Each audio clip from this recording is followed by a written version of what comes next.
tag oras nga atong buhaton, nga atong ihatag for the internet.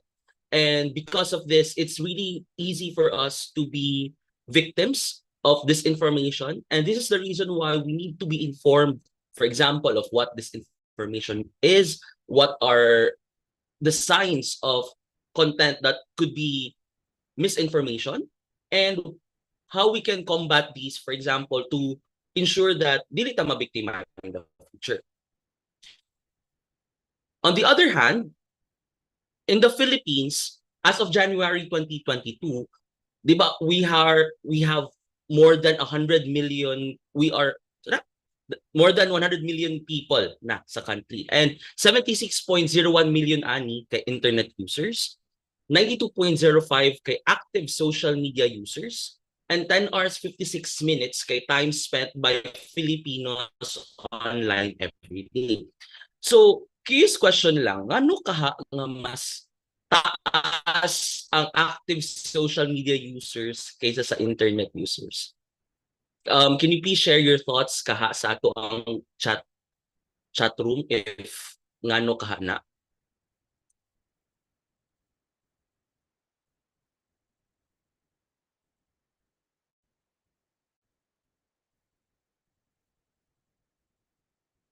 Anyone?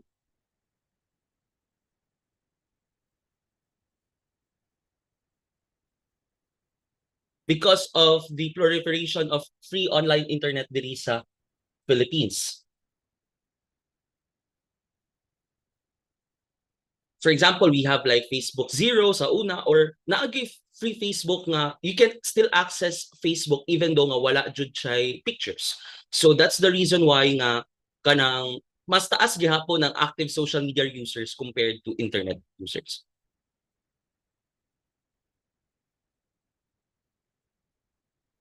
On the other hand, 51% of Filipinos find it difficult to spot fake news. Awaha. If we compare nato ganina, 76.01 or almost 100 million Filipinos are already using the internet. But the problem is almost half of them kay challenging gid kaayo ang pag-spot kung unsa ang fake news according to Social Weather Station. 70% of Pinoys believe that fake news is a serious problem. Diba? Especially in the last few years, fake news has really affected our society. Dagko gyud kaayo siya impact sa atuha.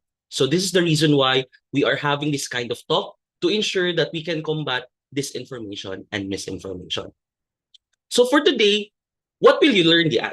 Number one, you will learn about the power of digital information in our daily lives. Number two, what is misinformation and disinformation, and why do we have it online? Next is, what are your own biases and how do they affect how you consume digital information? And lastly, how you can be a hashtag digitalino or a responsible digital citizen, and how to protect yourself from online scams. Especially right now nga, daghan jud kaayo tang makit-an nga mga or ma-receive siguro nga mga text messages, no? Nga especially, for example, nga kanang click this para nakakita extra work, or you won the lottery. So at least we'll know what to do if ever those things happen. So I think this has already discussed earlier, the house rules of what we should do today. And let me just break it down to you, the schedule for today's activity or for today's lecture. So we're going to talk about the power of information that could take at least 15 minutes. This information today that could take at most 40 minutes. Knowing your biases, it can take at least 20, at most 20 minutes. And lastly, how to be hashtag digitalino, that is for 20 minutes. So before we proceed, let's play a little bit of icebreaker lang siguro, no? Okay. Okay. So let's play a little bit of icebreaker lang siguro to, spice up our lecture. So let's start with the first one. What is this word kaya? Let me check. Please chat your answer siguro. If you know. What is this word kaya? Okay, perfect. Sir Haron said Pilipinas. Dayang said Pilipinas. The correct answer is Pilipinas. Okay. Congratulations, everyone. Next one. What could this word be? Okay. Impormasyon, impormasyon, impormasyon. Okay. Correct answer is also impormasyon. And lastly, what could this word be?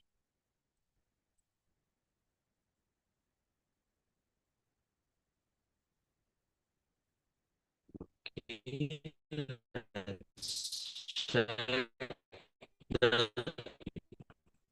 chat. Constitutional, correct. The correct answer is constitutional. So thank you very much for answering.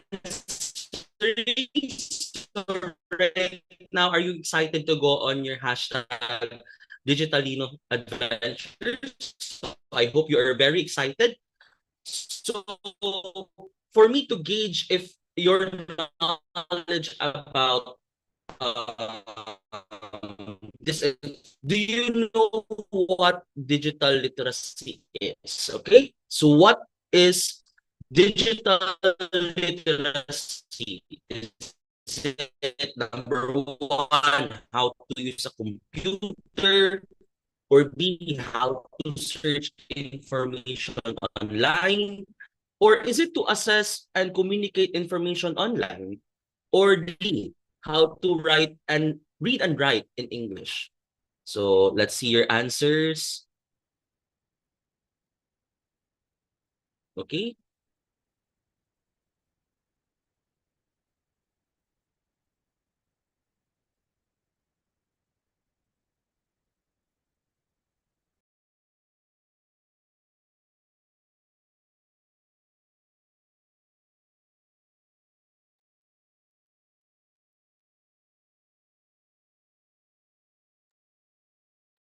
You're muted, Sir FJ. I'm sorry. I'm sorry. I lost my internet. So let me just share my screen again. Okay, Sir F. So um, so going back. So can I see your answers for what digital literacy is? Someone answered here. I hope it's okay to read your answer. For me, digital literacy is the ability to access, manage, understand, integrate, communicate, evaluate, and create information safely and appropriately. Okay, thank you very much for that answer. How about that? This question, is this information real? Okay, let me just read what's written on the picture. Banco Central, folding phone while using GCash may cost money to lose value. So because as you know, many phone companies right now are releasing like foldable phones. So we have like Samsung, Oppo, I don't know what the others are. So do you think this information is real? So if you buy a foldable phone, it might cost your money to be gone. So okay, someone answered not. So is it true or false?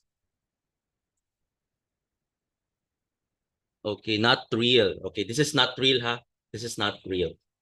Hindi po mawawala yung pera natin kapag may foldable phone tayo. Nawawala siya kapag ginagastos natin yung pera natin.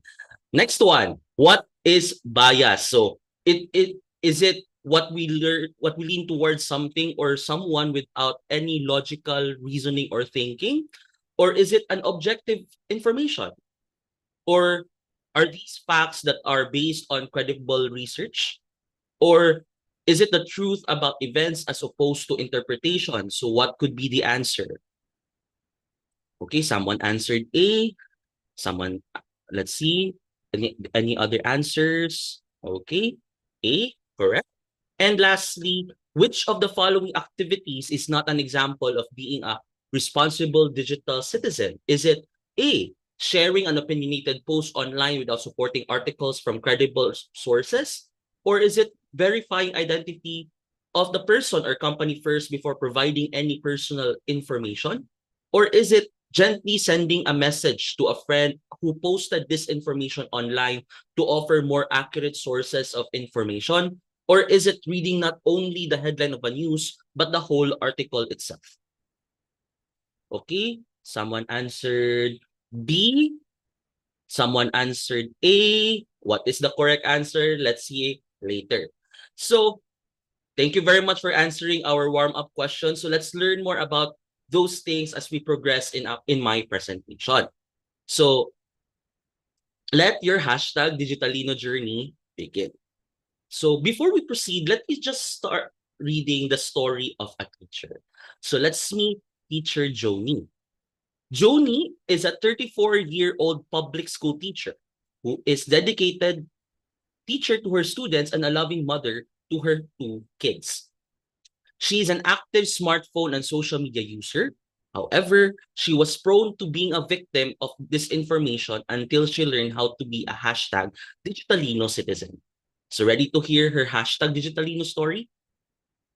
One day, teacher Joni woke up ready to do her usual household chores, such as preparing breakfast for her family. Just like most of us, teacher Joni checks her phone first thing in the morning. So that's what I usually do as well. So when I wake up, I open my TikTok account, watch videos. I also check my Facebook to check if there are any posts from my friends. I also check X if there are any relevant news stories being published by reputable news sources. That's what I usually do. So I open my phone, diba? She checks her social media feed to see the latest news or maybe to just watch entertaining videos.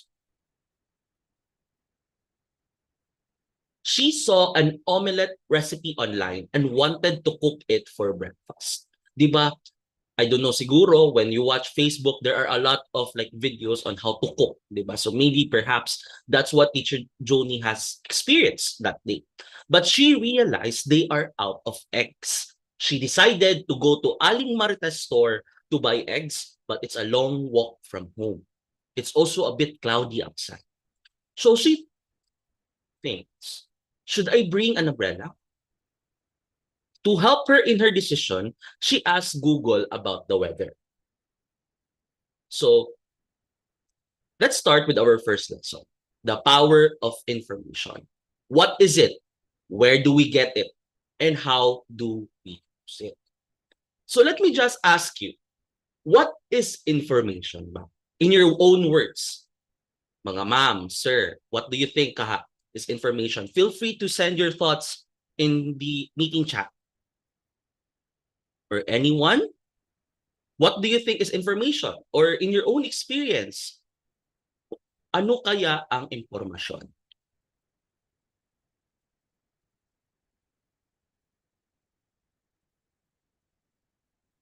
Anyone?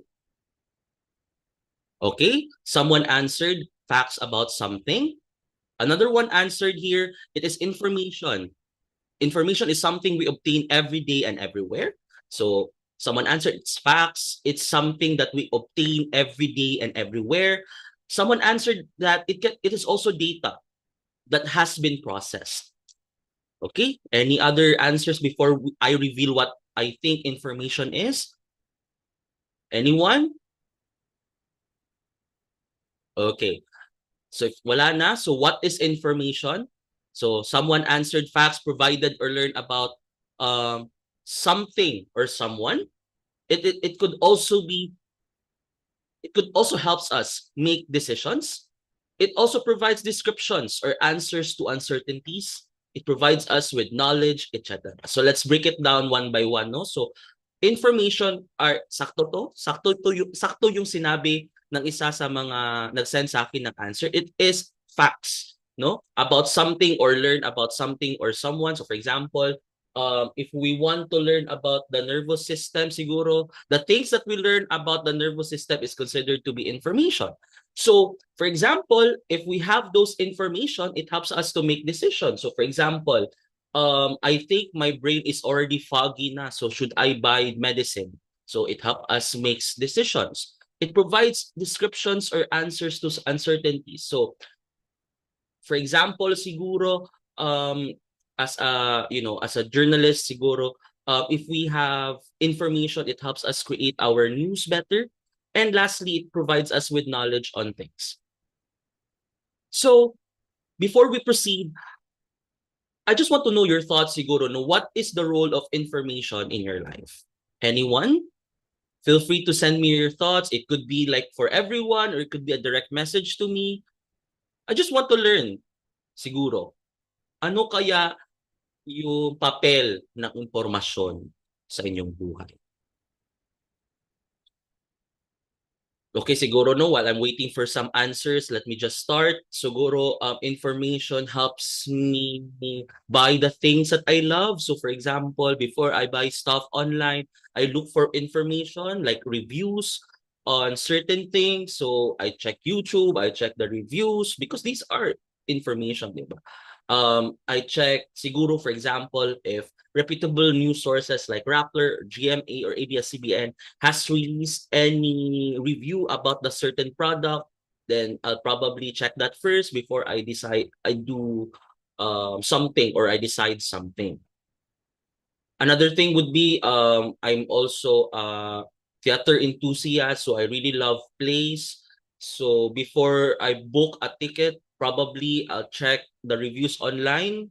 I'll ask my friends who have already watched the play because plays are very expensive. Play tickets, theater tickets are already expensive. So I ask them for their feedback. If they love the play, then I'll probably buy the ticket. So how about you? Okay, so I received some answers here. It helps me to be updated every day. So yeah, it's very important to have information and for better decision making, to help us in our decision making. And someone also said it is a sort of a guideline in our daily life, no? Because without information, we can just really move, diba? We can't do stuff in our day-to-day life. And it also is a source of valid reference for objective decision making. Thank you very much, everyone. So let me just proceed to the next slide.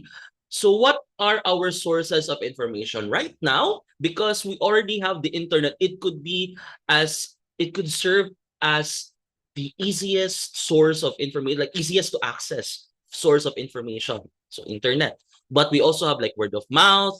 So for example, if we have friends or our colleagues, or for example, if you're still studying, like your classmates, we could get information from them, from our family, books, academic journals, magazines, newspapers, radio, television.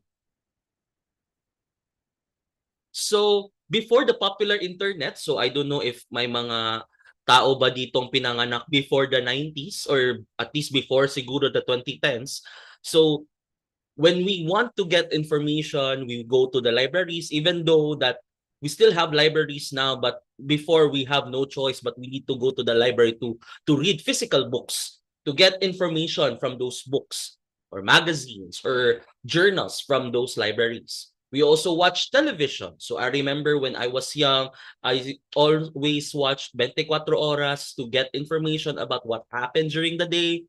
Newspapers. So we read what journalists have written or columnists have, or the opinions of columnists. Radio, in Cebu, I remember before listening to Bobby Nalzaro, RIP, and listen to his opinions on some issues that are, you know, that I should care about. Experts. So, for example, this could be like teachers, um, experts on different topics in society. So after the popular internet, we already have like instant messaging apps like Messenger, WhatsApp, Instagram, like Instagram message, ano pa ba? Viber, I'm not Viber, KakaoTalk, if you remember KakaoTalk way back. So these can be sources of information, especially at the time of the internet. iMessage, yes. iMessage for those who have iPhones. iMessage as well. Social media platforms like Facebook, Twitter, or now X, Instagram, LinkedIn, and any other social media, TikTok, yeah, social media platforms, TikTok as well. News websites like GMA News, ABS-CBN News, Inquirer.net, Google, and alternative media like Al Jazeera, Alter Media, so on and so forth. On the other hand, social media has become our favorite source of information. As I've mentioned earlier, halos 10 oras ang ginugugol natin araw-araw sa social media. Siguro dahil na rin madaling itong ma-access at saka minsan libre pa nga. As I mentioned kanina, di ba? Mas marami pa yung gumagamit ng social media kaysa gumagamit ng internet because of like free Facebook, di ba? This is the reason why many people rely on social media as our like main source of information. For example, especially right now, people have a difficulty accessing legacy media like newspapers because maybe siguro they are too busy, or less and less establishments are selling these newspapers, or television. Many people have no access to digital TV because I don't know, baka wala silang TV or radio. So that's the reason why many people rely on social media for information. Pagising mo sa umaga, ano ang una mong kukunin? Before, there's a joke, di ba nga? Before the internet, what we do when we wake up, the first thing that we do is pray. But now, the first thing what we do when we wake up is open our phones. Di ba? So what we do is get our phones, open any social media apps and scroll. So it's like a muscle memory na. Like for me siguro, like I just scroll and maybe I get some of my information on social media. For example, kana sigurong nay namatay, nay nabuhig, nagipanganak, social media ang source of information.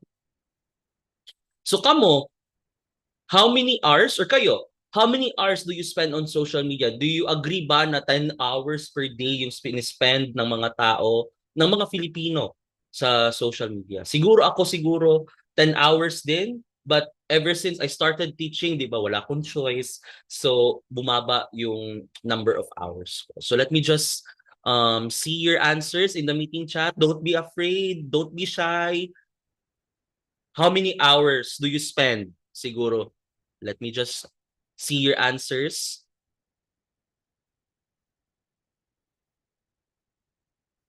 Anyone? Oh, 3 hours. Okay, sir. Someone answered 3 hours. Someone answered 5 hours. Okay. Maybe because siguro we are already 9 to 10 hours din. Okay. I like you. So 9 to 10 hours. So same kami.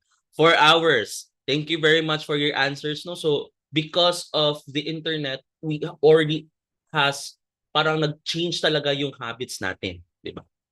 So there are two sides of social media. So, diba? It has a positive side and it also has a negative side. So let's start with the positive side. For the positive side of using social media as a main source of information, number one, it contains vast amounts of information because anyone can post on social media. Like it could be like your friend, your family member, a colleague. It could be like your favorite Facebook page, your favorite celebrity. It could be your favorite news organization. A lot of information are being posted online every second. Number two, it is fast to access, local and global. So unlike before, now we need to wait we're talking about legacy media here. We need to wait hours before we get information from across the globe, siguro, so other parts of the globe. But now, because of social media, it's easier for us to know what is happening. Let's say, for example, what is happening now in Israel and Palestine. Siguro, way back, few years ago, it's difficult to learn about what's happening. Siguro, if we only rely on legacy media. But now, because social media is there, it's easier to get access, or it's easier to get information about those things. Number three, two-way. So connections and communication. So as I discussed this in my Intro to Communication class, legacy media focuses on one-way communication, more on the sender to the receiver, sender being the news organizations, the media organizations. For example, GMA, when they are broadcasting their news, so they just broadcast it, we watch it, but it's challenging for us to give feedback to these organizations. Yes, it's possible to give feedback through perhaps letters to the editor, we can call the media organization and give our feedback. But today, it's way faster. Sorry. It's way faster na, di ba, compared before. So, for example, if these news organizations post content online, we can easily share our thoughts in the comment section. So, oh, GMA, what's happening? Blah, blah, blah. Or ABS, what's happening? Rappler, what's happening? Blah, blah, blah. And lastly, it's low cost, di ba? As I've mentioned this in my Intro to Communication class, legacy media, the production for legacy media, it's very expensive. Airwaves is expensive, di ba? For context siguro, I think for like a 30-second commercial for a TV advertising gig siguro, for example, if you're a brand and you want to broadcast on ABS-CBN during its prime time era, mga 6 p.m. and 6 p.m. and up, it usually takes you like 500,000 pesos, at least 500,000 pesos. Just to post a 30-second video, at least once, di ba, once. Siguro kung magsikag publish kung palagi kang mabu-broadcast ng advertising sa oras na yon, so you spend millions. But for social media, that's a different case because technically, social media is free, di ba? We can post anything without paying anything. But on the other hand, it has also a negative side. Di ba? Di naman puro positive side yung dapat nating pag-usapan dito. We should also talk about the negative side of social media. So what are these things kaya? So number one is unfiltered information. So it's kind of ironic, di ba, na parang there's a lot of information now, but the problem is we don't know what information to use, di ba? Hindi nasasala. For example, unlike the legacy media, there's an editor. There's a gatekeeper, di ba? Ang term gatekeeper. For example, if I am a journalist writing for a newspaper, before publishing my work, it needs to be filtered. It needs to be read by an editor. For example, for radio, may desk editor din. Or basta, there's a filtering system in general. There's a filtering system. It could, for newspaper siguro, it could, dadaan muna siya sa desk editor, tapos sa news editor, tapos if kind of controversial yung topic, dadaan pa siya sa managing editor, associate editor, editor-in-chief before publishing.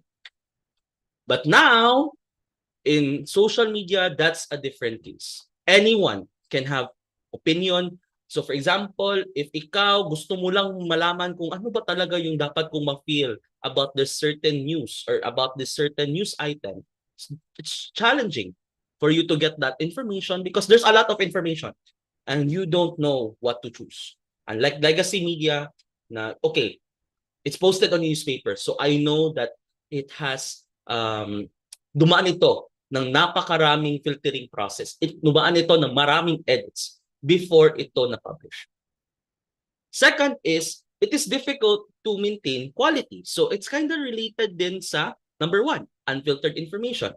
Dahil walang filtering system ang social media, mahirap tingnan kung totoo ba ang mga nakikita natin. So for example, if your friend or colleague has posted something, you don't know if it's true or not, diba? Like, especially when you know that that specific person has already been posting a lot of misinformation or disinformation, you don't really know.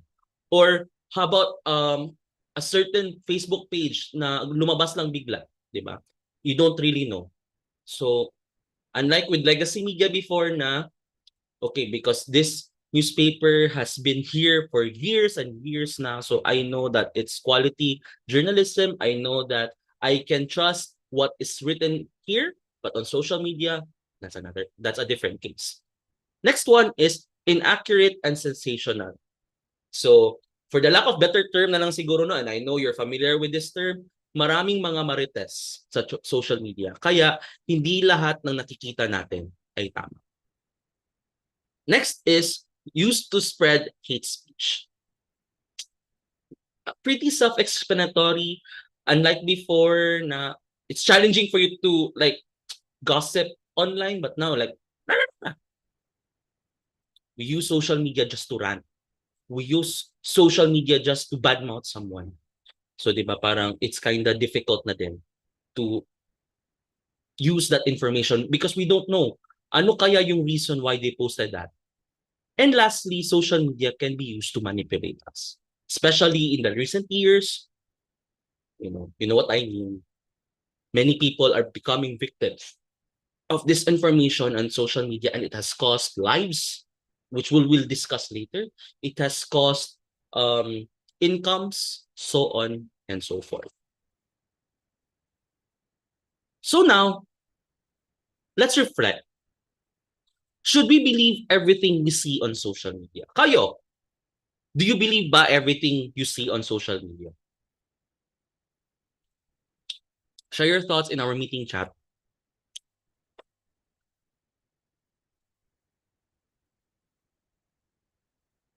Hello?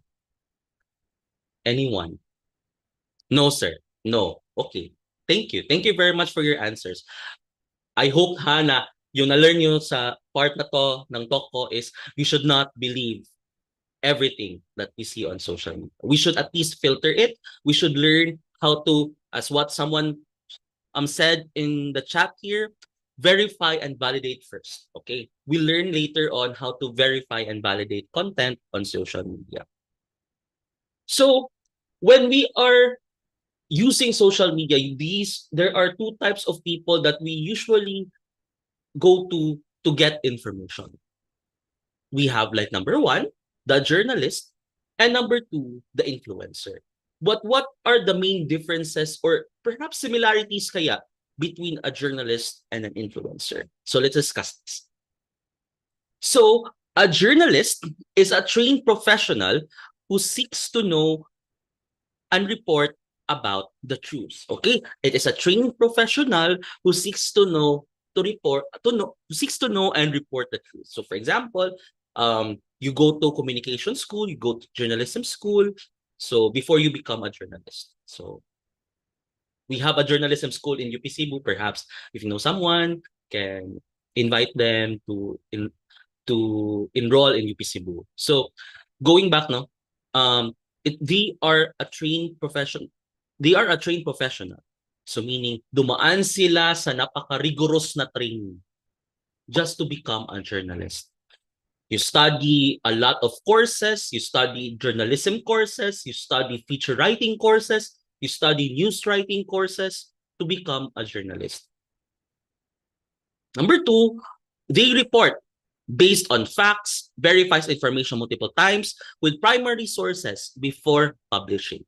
Again, focus tayo on the report based on facts. So they write anything. They write everything based on facts. So hindi lang sila gumagawa ng kwento. Kung sa Bisaya pa, wa sila nagkuhag gikan lang sa hangin.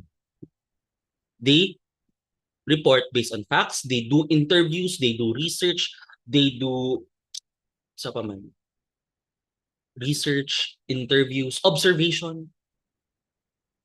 Next, they have an editor who tries to make sure their report is balanced.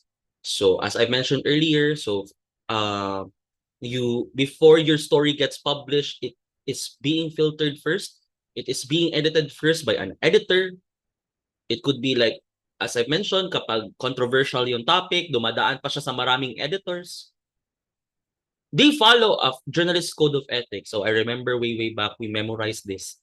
And, sorry naman, nakalimutan ko na kasi matagal na yun. But they follow a journalist code of ethics. And lastly, can be sued for libel and defamation. Especially here in the Philippines. Sobrang strict ng libel or defamation laws natin dito. And aside from that, we also have like cyber libel laws na pala. So it's kinda difficult to be a journalist nowadays. On the other hand naman, what is an influencer? So influencers are someone who has the power or impact over the purchasing decisions of a group of people who follow him or her. So usually, they focus more on the advertising side of things. And their main goal is for you to be persuaded to buy or to believe on the brands that they are focusing on, or to buy or believe on the brands that they're promoting. I'm sorry. Next is makes unfiltered content based on their personal interests and are based on ones of their engaged audience. So some influencers do this. What matters is I have content. What matters is basta. Sige na, tumanggap naman ako ng 8K. Away natin si Maggie Wilson. Diba? Ganun. Hindi ko alam, basta I received something. Next is, brands and companies hire them, even micro-influencers, to help them reach their marketing and sales targets. Next is, information is usually based on personal experience or opinion, or scripts. You know what I mean. And lastly, anyone can be an influencer. Some journalists can be influencers siguro at some point, but majority of them, like, walang training.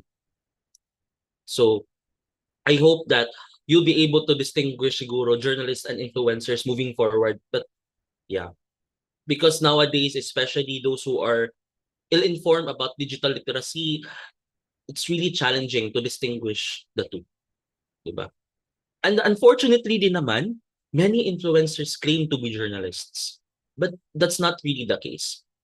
Personally, siguro no ako, like my rule of thumb for them is number one, do they go through a filtering system ba?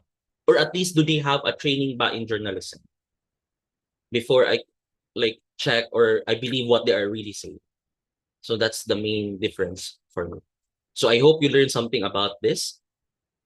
So next is the difference between facts and opinions.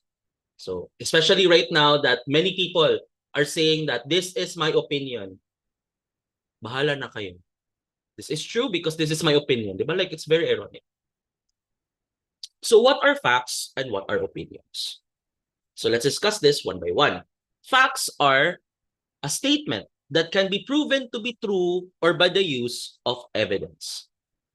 To be proven to be true by the use of evidence. So it can be proven to be true. Like, yes or no? Is it truthful or not?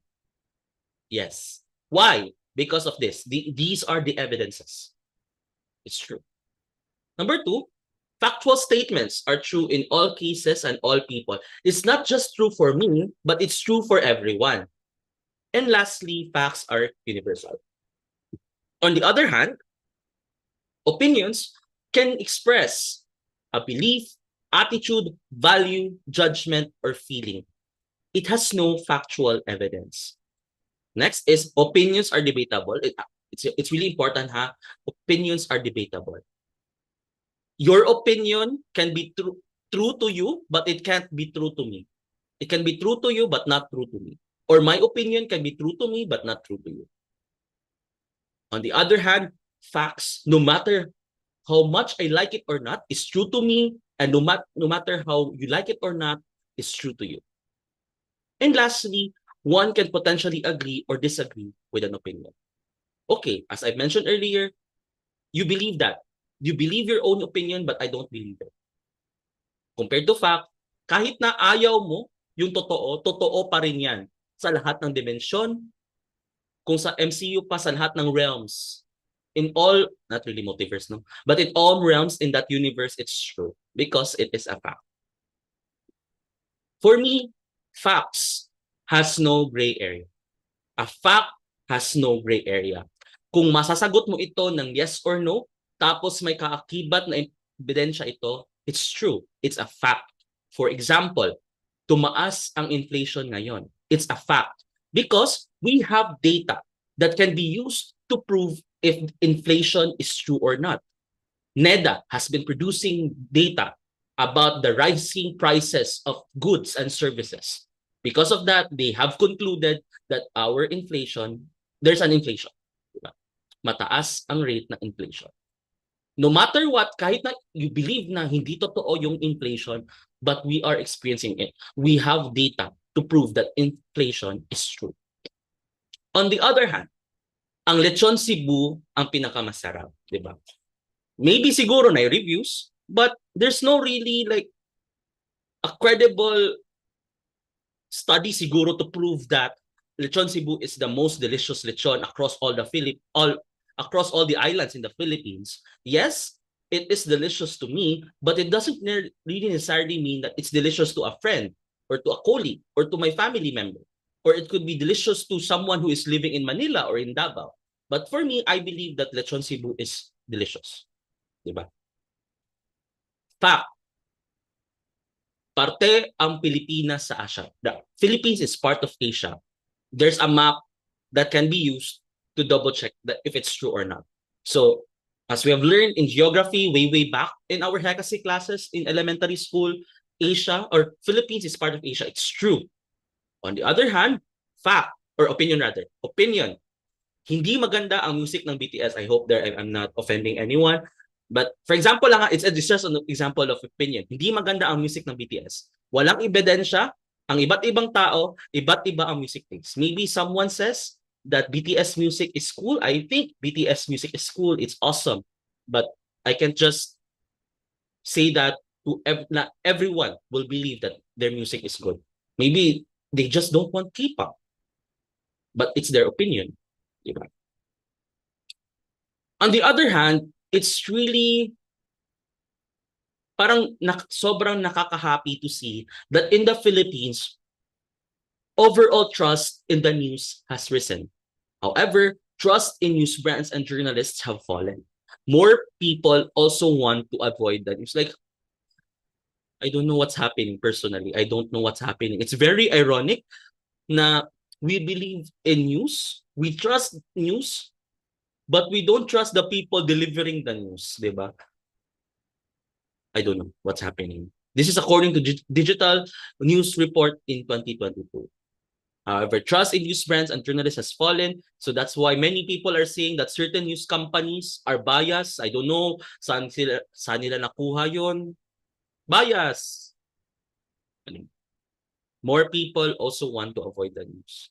Especially right now, maybe siguro some of them believe that it's really negative in their life. They don't want that negativity, but as what we have discussed earlier, information, especially from these news reports, is really important for us to be guides in our life in order for us to help make decisions.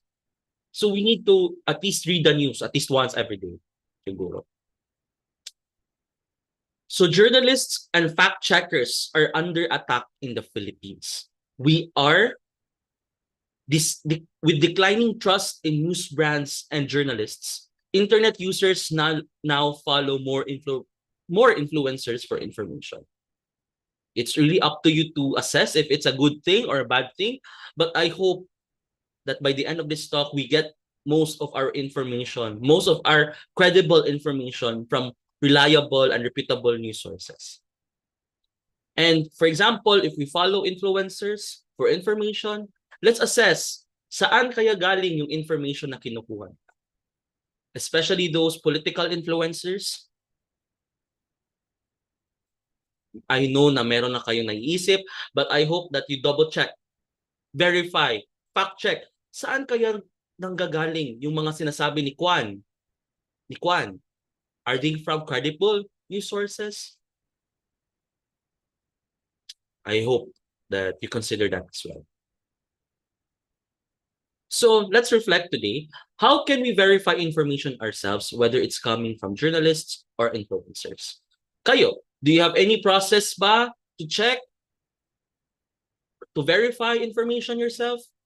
Can you please share them in the meeting chat?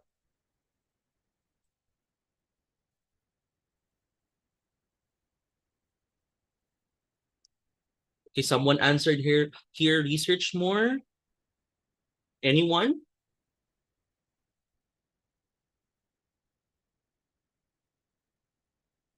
Okay, start na lang sa siguro, no? For me personally, what I usually do is check, number one, the about page of a website or of the influencer. So for example, in Facebook, they have like page transparency. I want to assess siguro kung kailan nagawa yung yung Facebook page because it shows there, for example, as well, ilang beses ba nag-change ng pangalan yung Facebook page, because it could also be a sign na it could be also be a red flag siguro. Someone answered here, background check. Yeah, that could be a good thing. But my go-to talaga is to check the about page of those pages. So research more on trusted, credible sites like CNN, BBC for international. Check with the concerned agency or office whether the said info is legit or not. Also, for me personally, in journalism school, we learned the principle of triangulation of sources. So triangle, diba?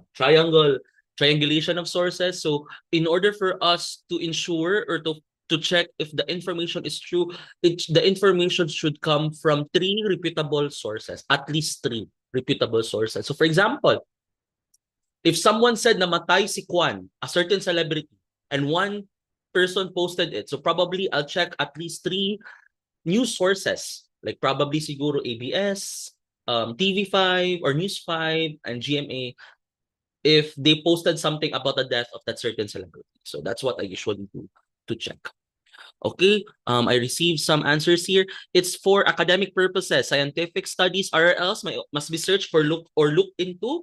That's a great answer. For example, if you're writing papers, for me, I verify the information I find on social media by looking at the official, if the information is real and not made up. Yeah.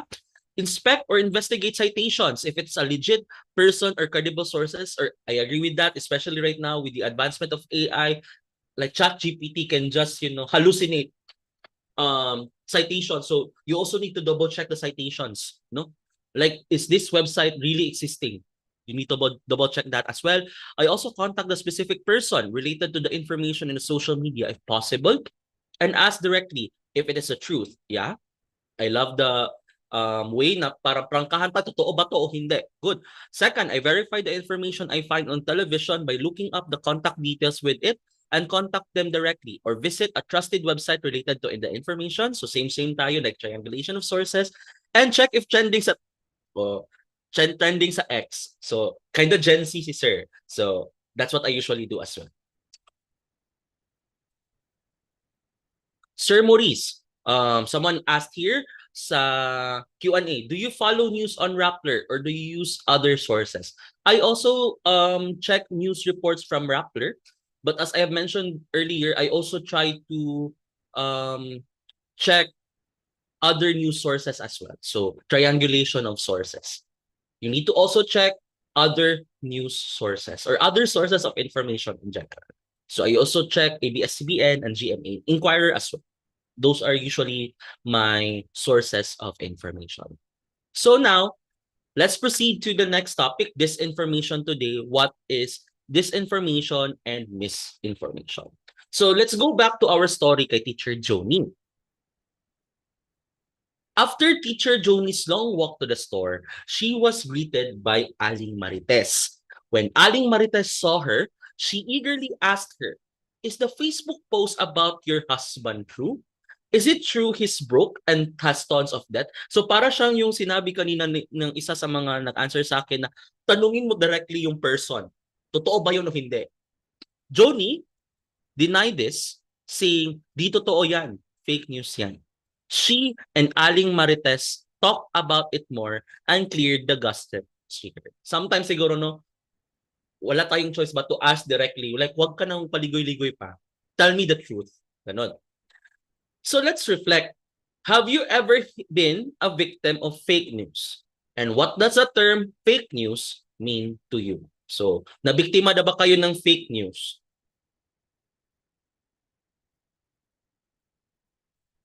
Anyone?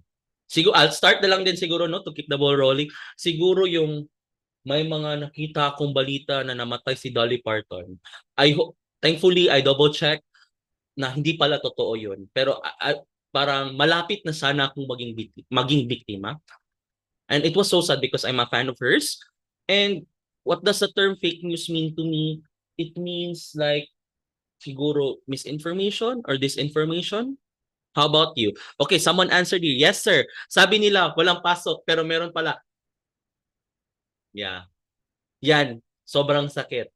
So, may pasok ba sa November 30? Yun. Or may long weekend ba?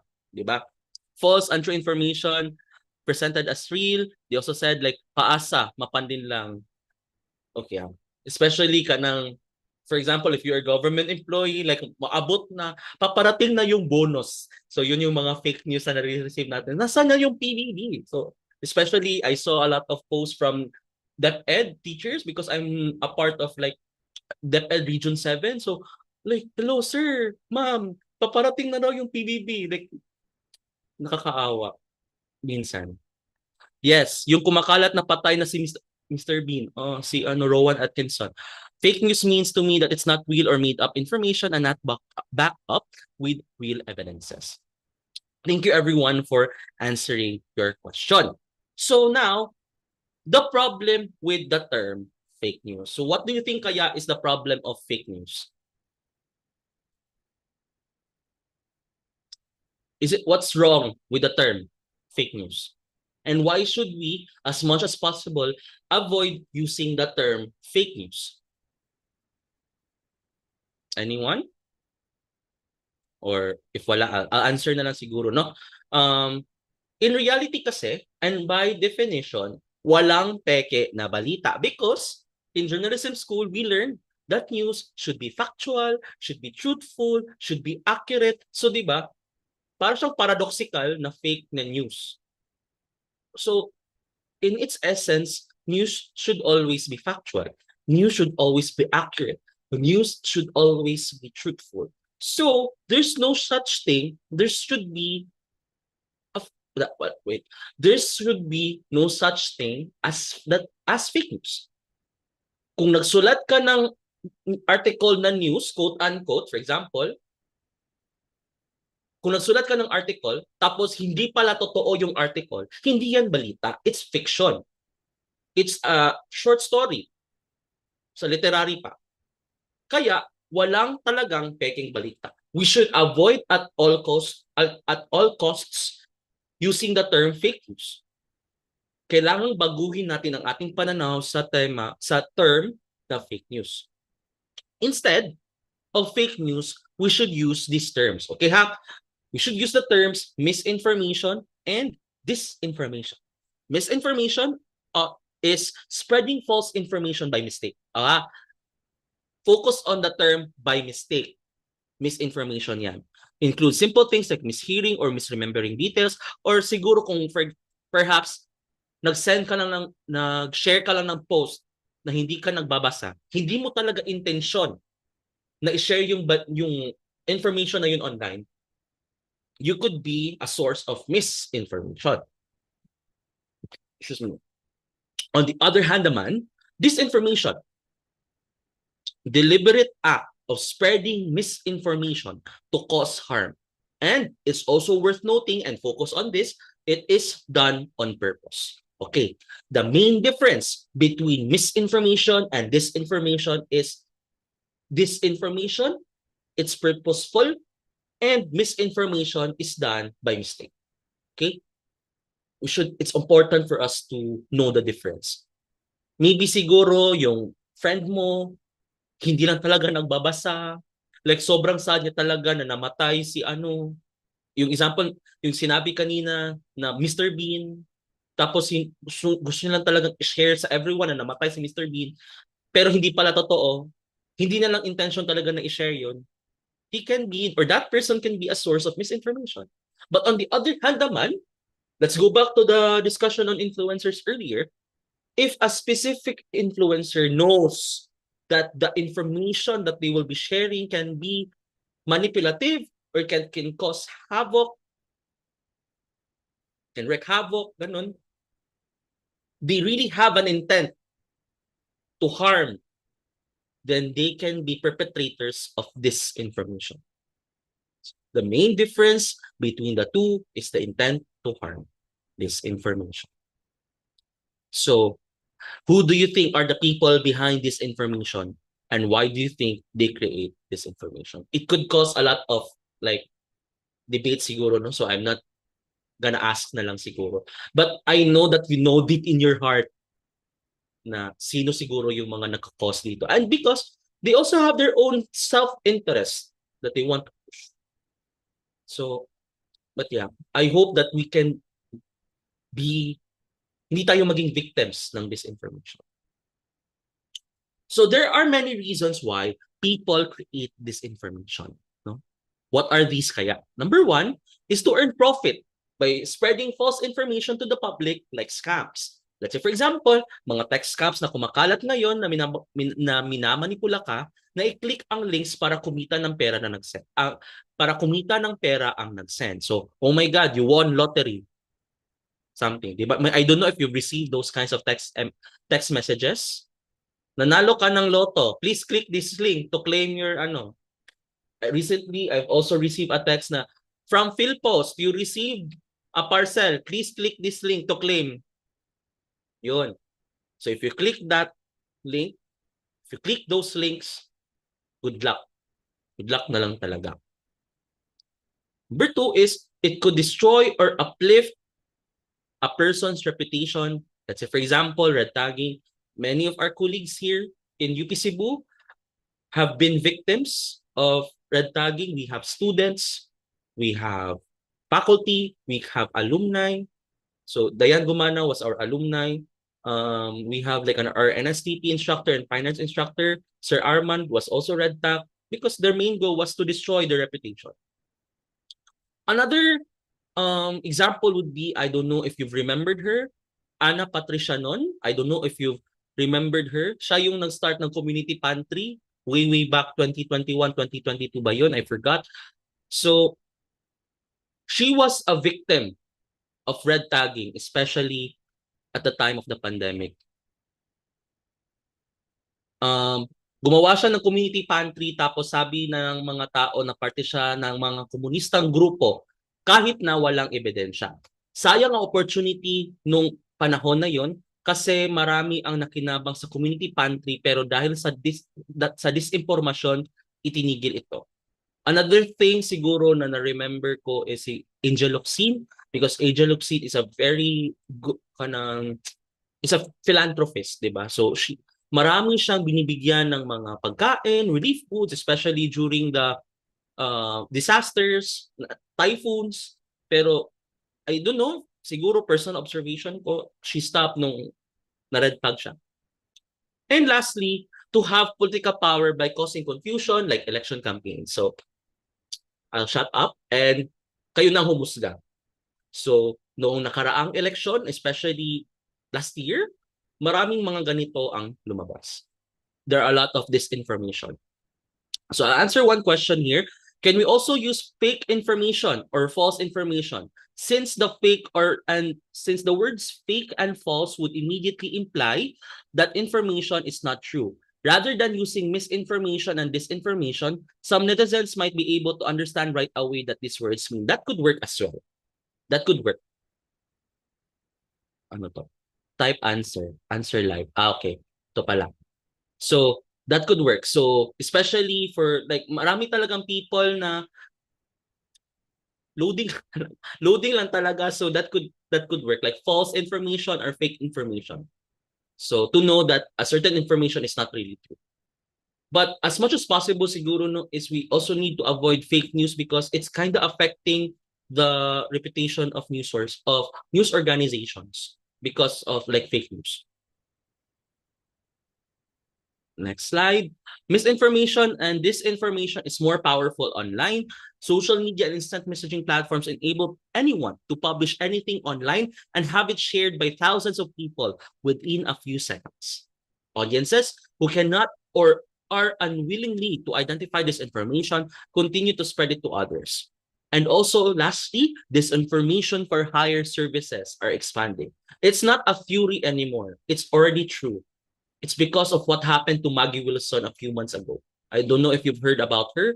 Yung parang may isang yung parang ex-husband niya is parang yung ex-husband niya nagbayad ng micro-influencers, or not just micro-influencers because these influencers have millions of followers on TikTok to discredit the reputation of Maggie Wilson.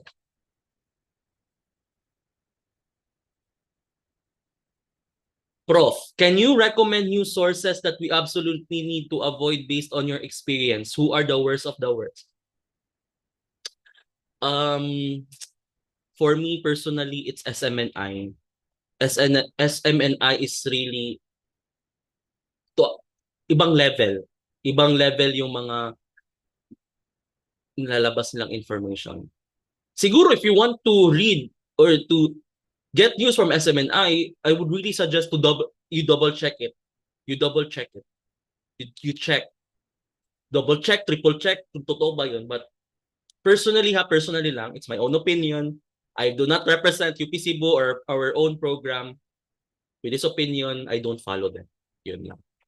SMNR. It's really trash. Sorry. Environmental pollution and disinformation pollution. So how do you think disinformation influence like politics and elections, violent extremism, and public health crisis? Let me siguro please share your thoughts sa meeting chat natin on how can disinformation influence these things. What do you think kaya?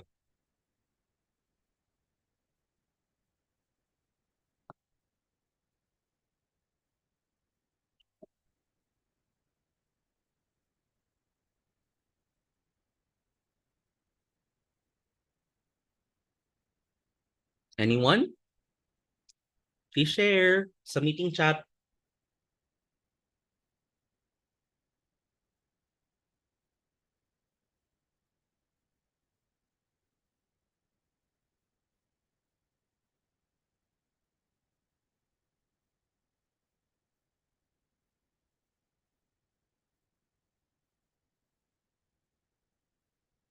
Wala, I'll start na lang siguro, no?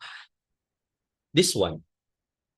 Negative impact of this and misinformation. So, okay, someone answered I here, I'm sorry. Politics, black propaganda, it's being used to discredit the reputation of our politicians when there's a made up evidence, maybe conflicts, yeah?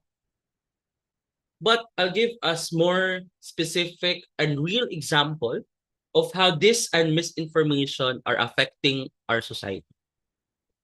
Their mom died of COVID. They say conspiracy theories are what killed her.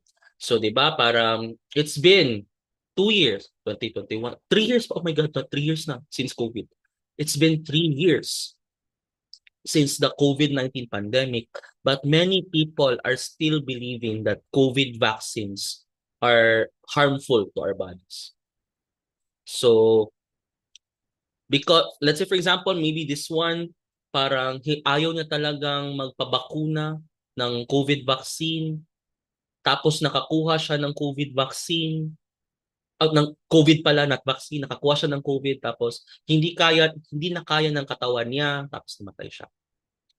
At least 800 people may have died around the world because of the coronavirus-related misinformation in the first 3 months of this year, researchers say. A study published on the American Journal of Tropical Medicine and Hygiene also estimates that about 5,800 people were admitted to hospital as a result of false information on social media. Many have died from drinking methanol and alcohol-based cleaning products. Think about it, ha? Many people are drinking methanol or alcohol-based cleaning product instead of getting the vaccine that many experts, doctors, researchers are pushing. They say that it's effective in combating the effects of COVID-19. Maraming tao ang namamatay dahil hindi sila naniniwala sa bakuna. Kapag nakuha nila ang virus, sobrang severe ng kanilang kaso. Kaya namamatay na lang silang nagdudusa. Personally, I've been a victim of the COVID-19 vaccine 3 times. So I've been infected with COVID at least 3 times as far as I know. And I don't think I'll survive today without the vaccine. Siguro one of the greatest disinformation siguro about the COVID vaccine is, for example, if mabakunahan ka, hindi ka na magkaka-COVID. You can still get COVID, but the symptoms will not be as severe compared to, I don't know if you remember the first few months nung wala pang vaccine, kailangan ka talaga i-intubate or kailangan ka talaga i-ICU, like you need to go to the hospital because there's no vaccine. When I had my first ever vaccine, siguro parang isa lang yung na-feel ko is just like normal fever. So siguro kung walang bakuna, in my opinion ha, it does not reflect the LRC, like UP Cebu in general, but my own opinion, it really helped me. Okay.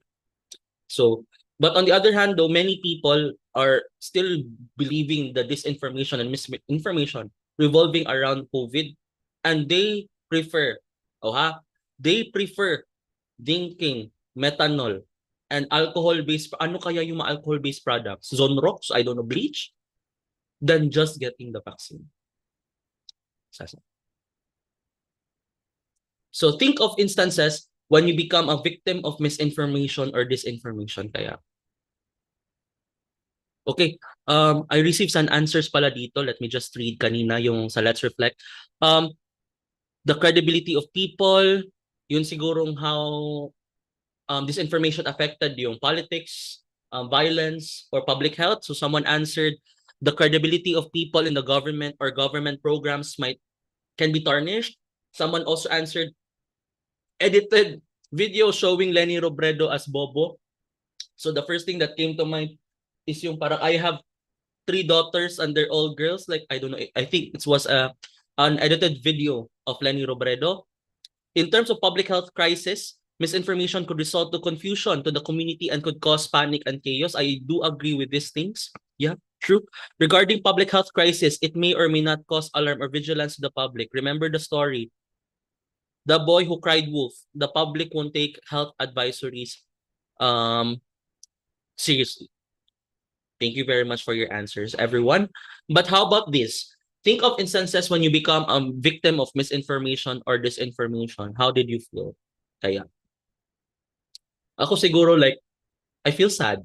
'Di ba? Parang, oh my God, I studied this, pero naging victim pa rin ako. But it's okay.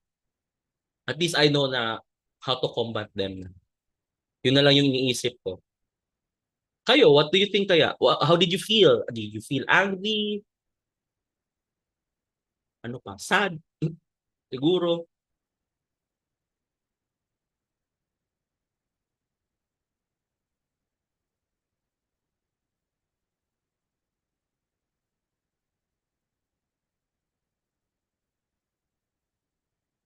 Sige, wala. Proceed na lang. It's okay. No problem. Did this information make Trump, someone asked pala sa Q&A, did this information make Trump or BBM win?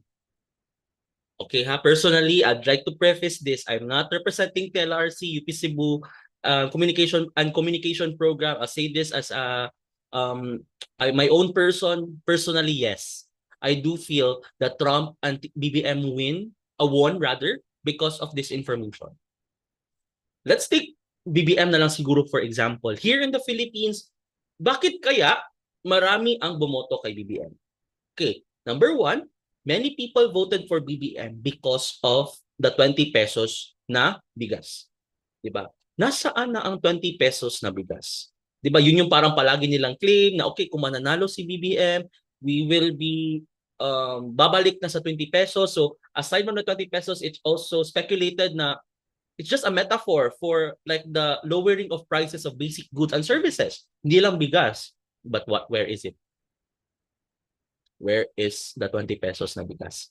Second thing would be like some example that came to my mind is the Taliano Gold. Many people believe that when you vote for BBM, you will receive like a part of the Taliano Gold or something. Yun yung mga nakikita ko.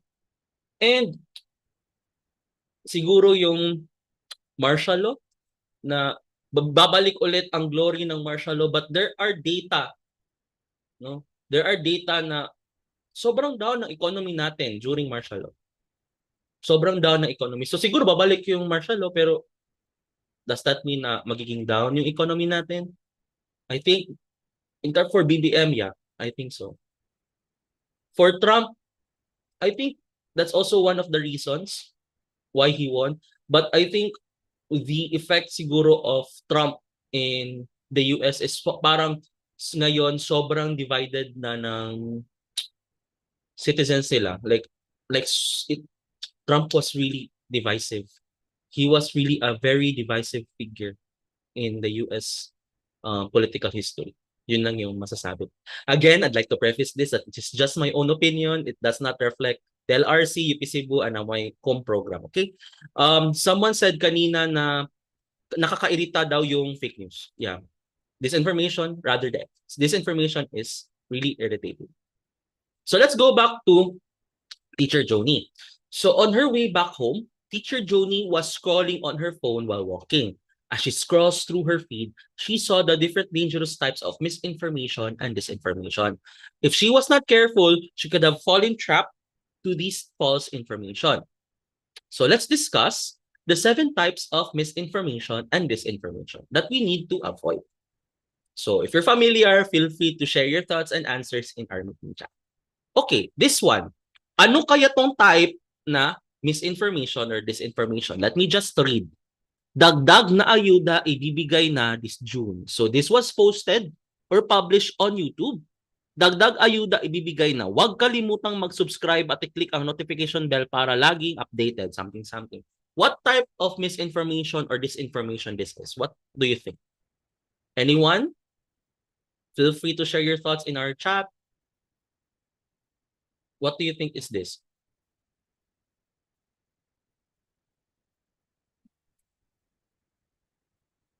Wala? Sige. It's okay. So, this is a false connection. So, this is false connection. These are the usual clickbaits na naririnig natin sa mga chikiting. No? These are headlines of false connections. Headlines of false connections are usually emotional, surprising, sometimes terrifying, making you want to open or share it more. Headline doesn't give the complete story, and if you read the whole post, you will see that the headline is not accurate. So why is this misinformation or disinformation? Let's fact check. This post mentions that the government will be giving out cash this June 2022, but the report they used to create the post stated that the government already gave out cash on March 2022 and doesn't mention a June program. Diba? Hindi siya connected. False connection. Next one, what do you think is this? Raffy Tulfo plans to pilot helicopter even if he does not know how. What do you think? And it was published by the Philippine Daily Sun. Fake news you can trust. What do you think this is kaya? Feel free to share your answers if you know. But if wala, okay lang din. Sige, wala. This is what we call satire or parody, di ba? Nandito na nakalagay, satire only.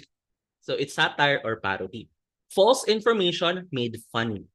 Takes a real situation, exaggerates it, and turns it into a joke.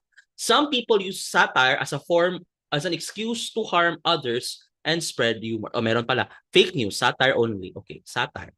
Some people use satire as an excuse to harm others or spread rumors. So, nakakatawa talaga ito kasi minsan, lalong-lalo na sa mga tao na hindi nakakaintindi ng satire, marami silang biktima, maaari silang maging biktima ng mis or disinformation. Dito nga sa Cebu, I don't know if we have like Cebuano participants here, I think it was last year or early this year, like we have what we call Cebu Dairy News. Dairy, like from the cow. Na satire na page sa isang news outlet here in Cebu with na Cebu Daily News or CDN Digital.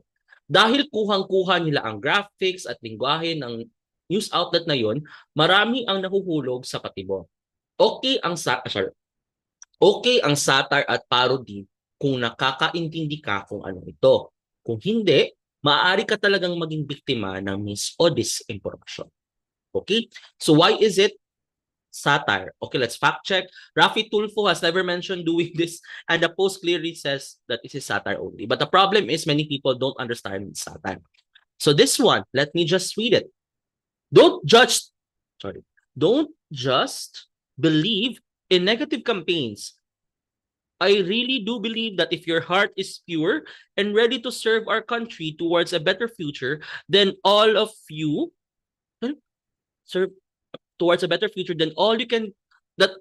gonna do is to promote yourself and not by destroying figures of your co-candidate. It may look desperate.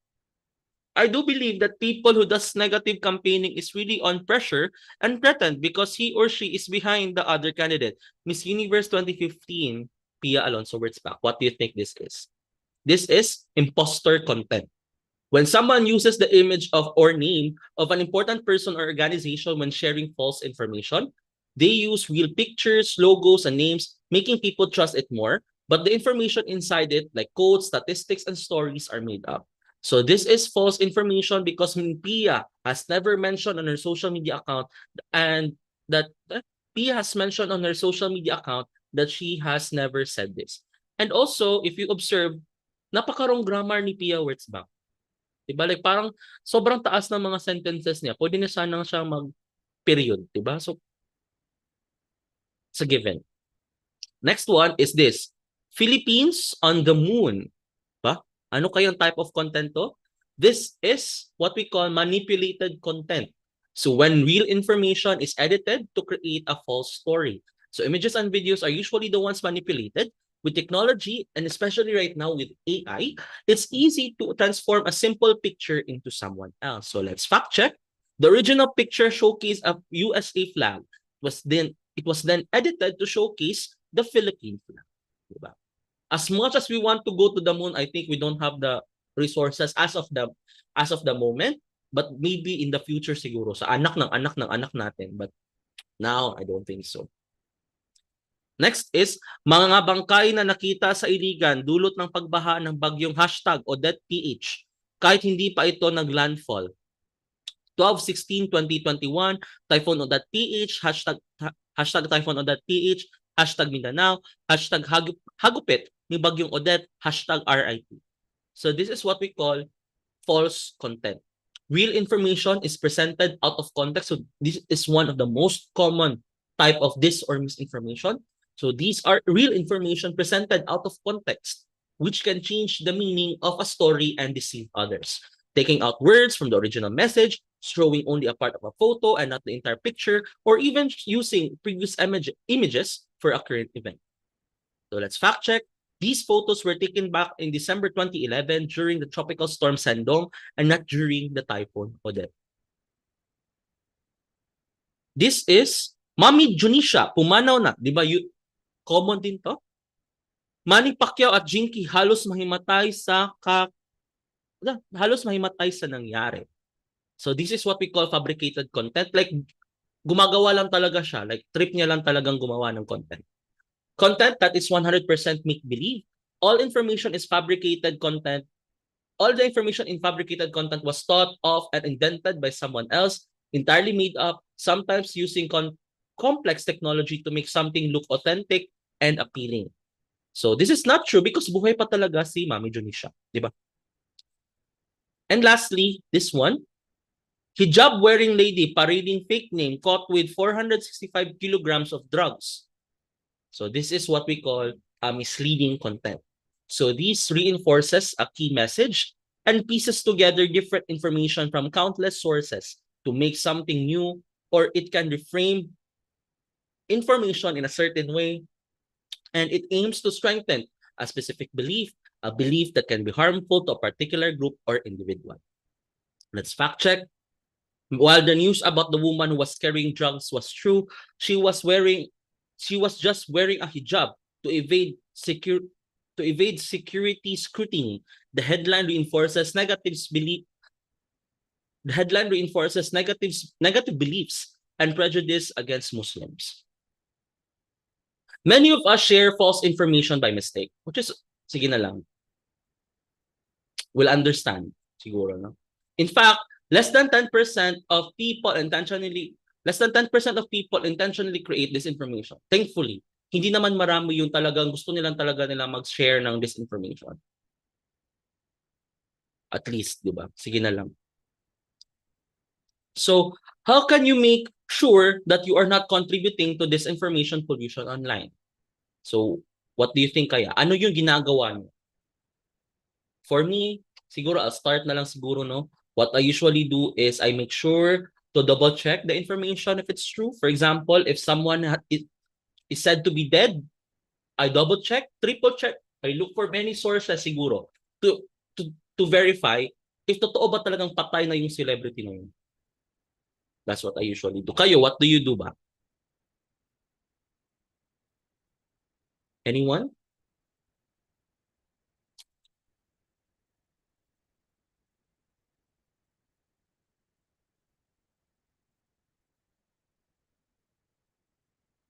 Wala. Check multiple sources. Okay, same kami ng answer. You need to check multiple sources. Sige. For now, it's lesson 3, knowing your biases. What are your biases and how does it affect how you consume information? Okay, meron pa pala. Someone said, I verify and fact check first. But now, let's proceed to knowing your biases. So, let's go back to Teacher Joni.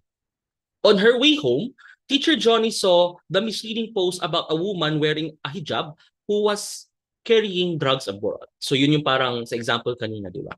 Since she was a young girl, she would often hear her father talk about how scary Muslims are. She developed a bias against Muslims, so she believed the post instantly and even shared it. Look at these Muslims. They bring chaos everywhere. She shared to her elderly neighbor. Joni, have you fact-checked this? Is this really true or is it your bias talking? Her elderly neighbor replied, Ba, ang ganda ni neighbor, digitally literate. Her elderly neighbor helped Joni fact-check the misleading information she saw. It turns out that the woman was not really Muslim and was just wearing a hijab to disguise herself. Teacher Joni was embarrassed, but she was humble enough to accept her mistake. So ano ba talaga yung bias? What exactly is bias? Bias is when we lean towards something or someone without any logical reasoning or thinking. It can be a product of our previous experiences, the information we regularly consume, and cultural and religious belief. Siguro, I'll provide some examples later, but let's break it down one by one. So, we believe on something kahit na wala naman talagang ebidensya na totoo yun. Hindi. That's what Teacher Joni did. So her bias against the Muslims, kahit na she was angry towards the Muslims, kahit naman wala naman talagang ginawang masama ang mga Muslims sa kanya. It can also be a product of our previous experiences, the information we regularly consume, and cultural or religious beliefs. So maybe sabi ng tatay niya, di ba, the information we regularly consume, at hindi niya alam na bias din pala yung tatay niya. Or it could be like religious beliefs or cultural and religious beliefs. It's also worth noting that everyone has their biases and it's okay. It's okay that everyone has biases. Even judges, di ba, sila yung gumagawa ng mga desisyon sa korte. They have their own biases. Journalists, marami ding mga factors kung ano yung final product and product na kanilang sinusulat, and one of them could be their own personal bias. For example, bakit itong impormasyon na to, yung ginawa nila, ito yung first information that they wrote in their piece?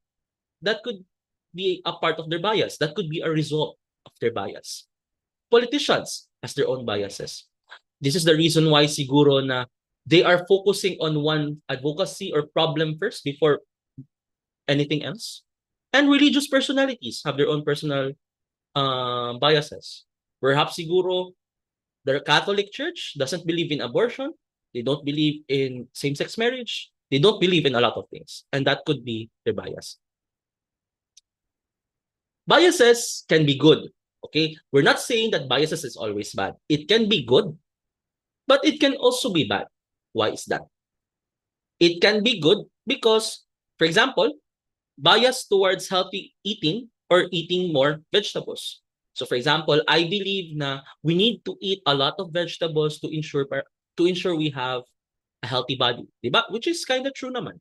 Or avoid smoking at all costs because it could be harmful to your lungs and it could lead to like pulmonary problems in the future.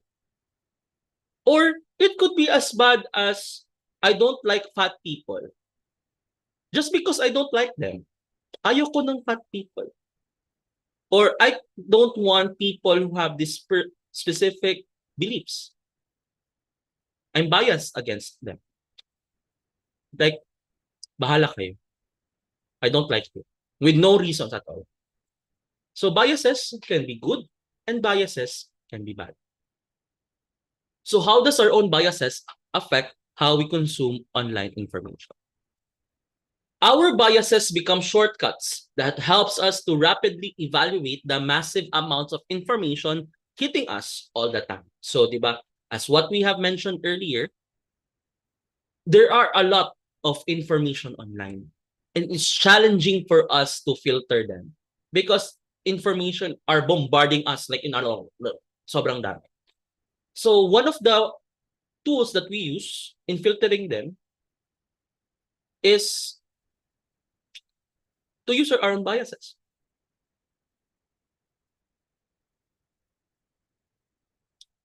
So let's proceed to what is confirmation bias. So it means interpreting and seeking for information that supports and validates our existing beliefs. Again, it means it is a means to interpret and seek information that supports and validates our existing beliefs. For example, okay ha, I don't know, I hope na walang mga people na ganito yung mga paniniwala nila, but I'll just say this as an example. Many people believe that people from the Visayas and Mindanao regions are violent. Like, I don't know why. Maybe because how media portrays people in the Visayas and Mindanao. So, basta Bisaya, inana. Especially sa Cebuano, sa gahi ka. Sobrang thick ng accent namin. Parang palagi kaming galit. So, it could be like we are violent. So, you have that specific biases. You have that specific bias, rather. You believe that people from the Visayas and Mindanao are violent. The problem is now, you believe that you saw a news report na a person from the Visayas or a person, let's say for example from Cebu, has become violent. So he murdered a lot of people. He has his own reasons. I don't know why. Dahil dito, sinabi mo sa sarili mo na totoo nga talaga na ang mga Bisaya ay violente. Kahit na isang beses mo lang ito nakita at marami kang kilala ng Bisaya na hindi naman talaga violente because you've been traveling a lot. You are a traveler siguro, or you are attended a lot of conferences where you met a lot of people from the Visayas and Mindanao region, but your personal bias is violent. But you just saw that one news article about a man in the Visayas who brutally murdered his family. And with that, sinabi mo, wala na. Basta, mga taga dun, violente. People from Mindanao, people from Visayas are violent just because of that one news report. And that confirmed your bias. So, that is confirmation bias. Another thing, you believe that some of the stereotypes, you believe that people from India ay mabaho. Like, you just heard from people, your friends, you haven't really met someone from India na mabaho talaga. Like, someone, maybe your father, katulad nung kay Teacher Joni, someone said to her na, Indian people are mabaho. Then, I don't know, out of nowhere, you met someone na mabaho na Indian. I don't know, siguro maybe that person was on a depressive stage, he was feeling a lot of things that he forgot to do hygiene. But the problem is, because of that one experience, you already concluded in your head that all Indians are filthy. But the problem is, you've met a lot of people from India after that encounter, but you still feel that because of that one experience, they are filthy, they are unhygienic, they have foul odor. So sad because of just one encounter with that specific person. So let's reflect. So as I've mentioned earlier, there are a lot of biases, diba? We have a lot of biases, and it could stem from different factors. It could be from our religion, it could be from ethnicity, our communities, our gender, sexual orientation, interest groups, cultures, countries, or even political parties. But it's also important for us to be aware about our biases. Why? Why do we need to be aware of our personal biases? Number one, it's to avoid situations wherein we judge people and information unfairly. Diba? As I mentioned kanina, you just saw na one person who brutally murdered his family is from the Visayas. So all people from Visayas are violent. It's not really true. We're kind. But I'm from Cebu, I'm kind. It's not true. So knowing your biases, it can help you judge people and information fairly. Fairly, ha? So at least you know your biases. Number two is our own biases affect how we interact with the world and how we treat information we see online. Okay, so um may nakita kang balita and maybe your own biases will say na hindi yan totoo because it's my own bias. Let's say for example, yung COVID vaccine, siguro you don't believe in the modern medicine, but many experts are saying it's true. Okay, that's my bias, but many people are saying that it's true. Then perhaps you take a step back and check, is it just the bias that I have right now? At yun yung dahilan I have this kind of feeling towards that something, towards COVID vaccine. Next, if we don't strive to know our biases, we can react poorly to disinformation or worse, help spread it. Especially, I don't know if you're familiar with the concept of echo chamber in social media. So for those who are not familiar with the concept of echo chamber, in social media kasi, we see content based on algorithms. So algorithm is, for example, I like videos of cats. I like videos of cats, and Facebook thinks or Facebook observes that I like videos of cats. So most likely in the future, Facebook will show a lot of videos, photos, memes about cats because I like them. It's a good thing, on the other hand, because I like videos and pictures of cats. On the other hand, if we're stuck in our echo chamber, we won't be able to get information from other things that are also important. Maybe I also want to learn more about dogs, about cows, about chickens. But bias ko kasi si cat. So, we won't be able to get information from those things.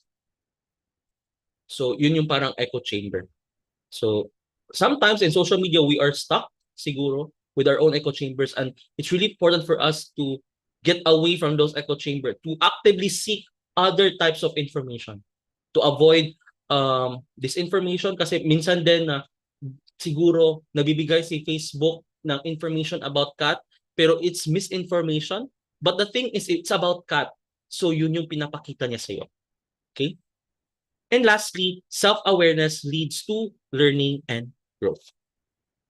So how can I be aware of my own biases? Number one, we need to acknowledge and accept that you have your own biases. Number two, we need to challenge your assumptions and beliefs. And third, reflect on your past decisions and how it could have been affected by your own biases. And lastly, we need to ask ourselves, what are my core values and beliefs? So number one, we need to acknowledge, okay, I know I have my own biases. I love cats, but I hate dogs. Challenge your assumptions and beliefs. Maybe dogs are not that bad either. Tapos, reflect on your past decisions and how it could have been affected by your own biases. Oh my God, I shared that post na parang yung mga dogs are bad. Oh my God, because I just hate dogs. And ask yourself, and I ask myself, what are my core beliefs and values? Basta, what I love siguro are animals in general. So probably, I'll try to avoid posting hateful content about dogs in the future. Siguro. But the core thing is, siguro, my takeaway my takeaway for this part is we need to take a step back and assess our biases and check how these biases really affects how we consume information. Especially siguro, we have siguro mga biases na hindi naman talaga harmful, but what if you have your biases toward na nagiging harmful na siya in the long run? Like Teacher Jody, for example, kanina. What if you have a bias against Muslim people? Kahit wala naman talaga silang ginawa sa'yo, but you feel that Muslims are violent.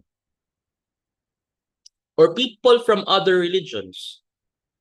Because you believe that by joining this religion, it's just the way for you to be saved, perhaps. So parang you feel different. Dapat yung personal na religion ko lang yung priority, di ba? That could be a bias. And it could affect negatively in the long run, especially on how you consume information or perhaps how you treat people in the long run or later in your life. So now, the most important part, how to be #digitalino. Again, how to be #digitalino, and what are the tips and tricks on how to be a responsible digital citizen. Okay, let's go back kay Teacher Joni. Because of what happened, Teacher Joni looked at her past behaviors online and how her biases affected it. So di ba kanina yung regarding sa Muslim or yung person na nag-wear ng hijab pero hindi naman talaga Muslim. She also realized that sometimes she shared information without verifying it first. Last Teacher Joni, walang media information literacy. Her elderly neighbor was also kind enough to share with her why it's important to be #digitalino. It's important to not only be a responsible citizen, but also a responsible digital citizen, she said.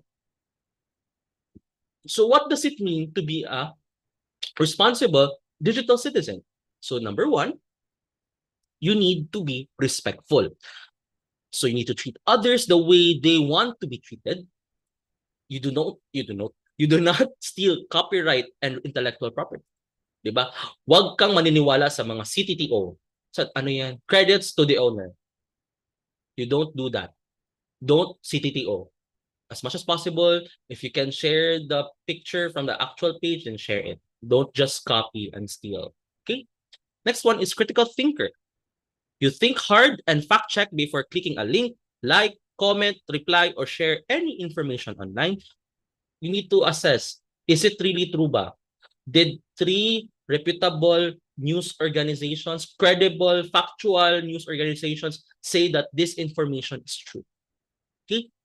Next one is self-aware, knows his or her own biases and tries to question and assess initial reaction when consuming information online.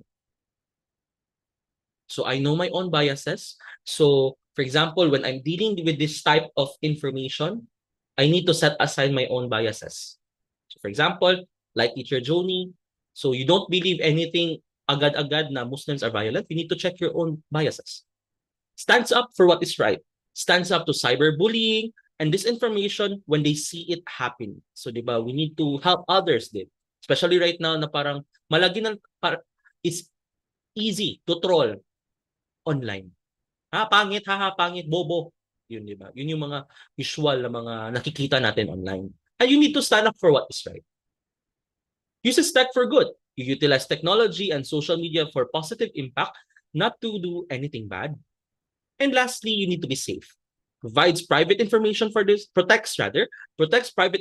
themselves and others. You don't just share everything on social media. That's the rule of thumb. You don't share where you are at the moment, especially yung mga, okay, holiday vacation, no one at home. Careful with those types of information. So how do we fact check the information we see online? So we've been talking about fact checking, double checking, verifying information, but kayo ba? Please share your tips siguro and tricks on how you do fact checking online. Please share your thoughts sa meeting chat.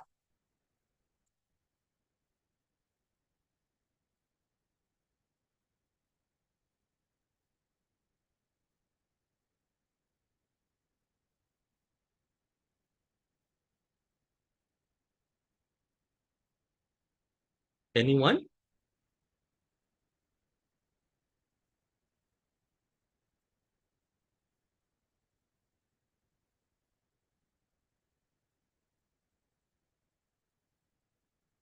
Okay, may nakita ako through citation. So you need to double check the sources. Seek credible sources like reliable news stories, reputable news agencies and government sites. Yun. Thank you very much for your answers. So let me just share with you some tips siguro on how to fact check. Number one is to number one is number one. Number one is to just read the whole post thoroughly. Huwag lang maniwala sa headline. Huwag lang maniwala sa blurb. Yung parang nakikita nating maliit na description sa baba ng headline, especially if it's a shared article. Don't believe that agad-agad. Okay, I saw someone background checking is important. Inspect the reviews. Okay. Don't just read those things. Don't just read the headline. Don't just read the blurb. Read the whole article. I know some of you are parang sobrang baba na talaga ng attention span, like parang goldfish na tayo. But especially for critical information, controversial information, please read the whole post thoroughly. Please double check. Number two, check the source of the post if it is from a reputable and credible website. So I think some of our participants, you've already mentioned that. For example, if it's a website for me and I'm not really familiar with the website, I check the about page of the site. So who are the editorial people, or is it the blogger ba? Isang person lang ba?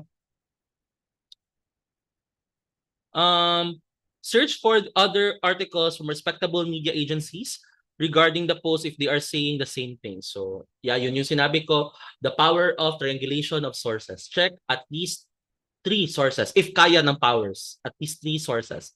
Okay, someone asked, if the news source is the Philippine Statistics Authority or Bangko Sentral ng Pilipinas, do we still need to fact check the data? It's okay. It's okay. Especially for mga statistics na data. Kasi yung mga, what do you call this? Kasi yung mga news sources is yun din naman yung source. Philippine Statistics Authority tsaka Bangko Sentral din. So, for now, let me share with you a tool that we can use for fact-checking information. And it's what we call Google Fact Checker Explorer. So, Google Fact Check Explorer is a tool where you can search for celebrities, diseases, news, companies, and determine whether they are a fact or not. Okay, fact or bluff nung kay show pa ni Eugene Domingo. So, step 1 is you need to go to Google and search for Google Fact Check box.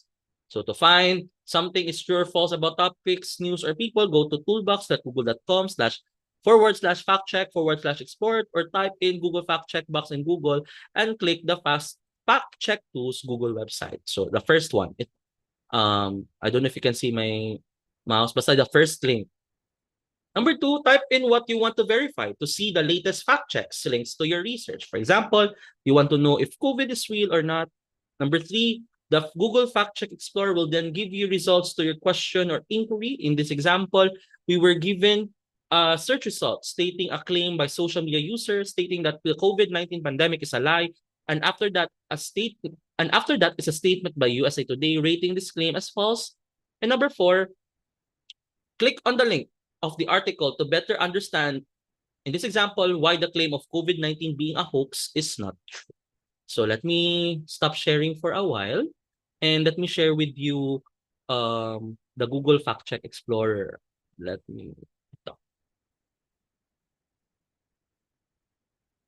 Ito. So, let's search siguro, ano ba? Is there a new COVID-19 variant? So claims by social media, there is no variant because COVID-19 does not exist. So USA rating today, false. Claim by social media. So the CDC says new COVID-19 variant is worse for the vaccinated than unvaccinated. USA Today rating is false. So you can see ratings here. Another example would be, ito pop culture is Katnill over. Diba yun yung, wala pa lang. Wala pa silang data na nakuha kay Katnill. Ano ba? Is there a new virus in Wuhan? Wala pala.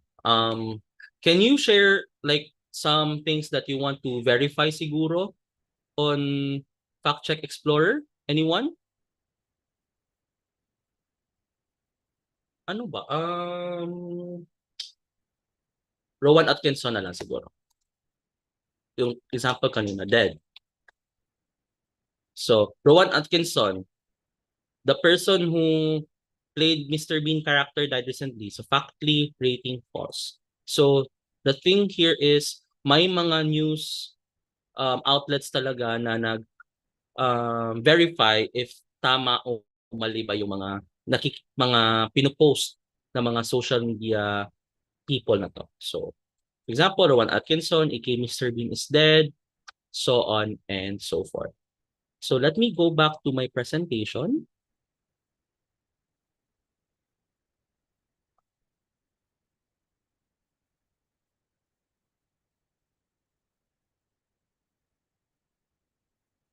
Okay, so should you fact check this? Which should you fact check ba? The first or the second? So let's read. I am sure Indonesian President Joko Widodo is angry at Duterte for not defending our exclusive economic zone. Look, lots and lots of Chinese fishing vessels are fishing inside our EEZ. Is Duterte a coward president or a traitor president or both? Or B, 15, or number 2 rather, 15 Philippine universities included in 2022 international ranking. So, ano kaya yung ifa-fact check natin dito? Is it number 1 or number 2? Share your thoughts sa meeting chat, please.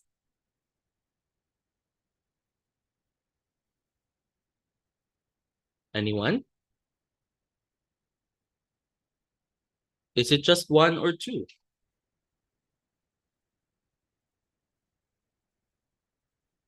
Wala? Sige, wala. Ako na lang. Yun na lang. It's okay. Ang una ay oo, we need to fact check number 1 because hindi ito galing sa isang reputable na source. Sino ba si Edgar Mijares? Like, sorry to him, but who are you? Are you reputable enough? Are you credible enough? Number 2 is, hindi na. Kasi galing ito sa isang reputable na source at expert sa paksang ito. Commission on Higher Education, or CHED, is an expert about international ranking of universities and colleges, di ba? Thank you, Kimberly, for answering number 1, fact-checking. So, do's and don'ts of sharing. Before you're sharing the post, you need to make sure that you run some fact-checking about the article, and you need to make sure that you are sharing content from a credible source like GMA, Rappler, or ABS-CBN. And the don'ts of sharing is do not share posts without proper fact-checking, as this may lead to misinformation. Do not make your social media accounts your diary. As I mentioned kanina, like as much as you want to post everything and anything on your social media, please don't. Because mahirap tanggalin ang iyong digital footprint. So for example, if you are looking for jobs in the future, your future employer might see your post online. So careful na lang din. And limit your shared posts to essential topics, if ever. Also, you can just experiment with your privacy settings. So for example, if you want to make this post public or like for friends only, that could work as well. So let's go back to Teacher Joni. After the enlightening conversation with her elderly neighbor, Teacher Joni went home. Suddenly, she saw a close friend sharing this information online. What do you think should she do? What do you think should she do? So ito, yung may nagsabi kanina, call out. Should you call out a friend or family member who mistakenly shared false information? Kayo, especially during the election season, may kinall out ba kayo na friend or loved one? Or in general, may kinut off ba kayo na friend or loved one because of sharing disinformation or misinformation online? What do you think? I'm curious. What do you do kaya? Anyone?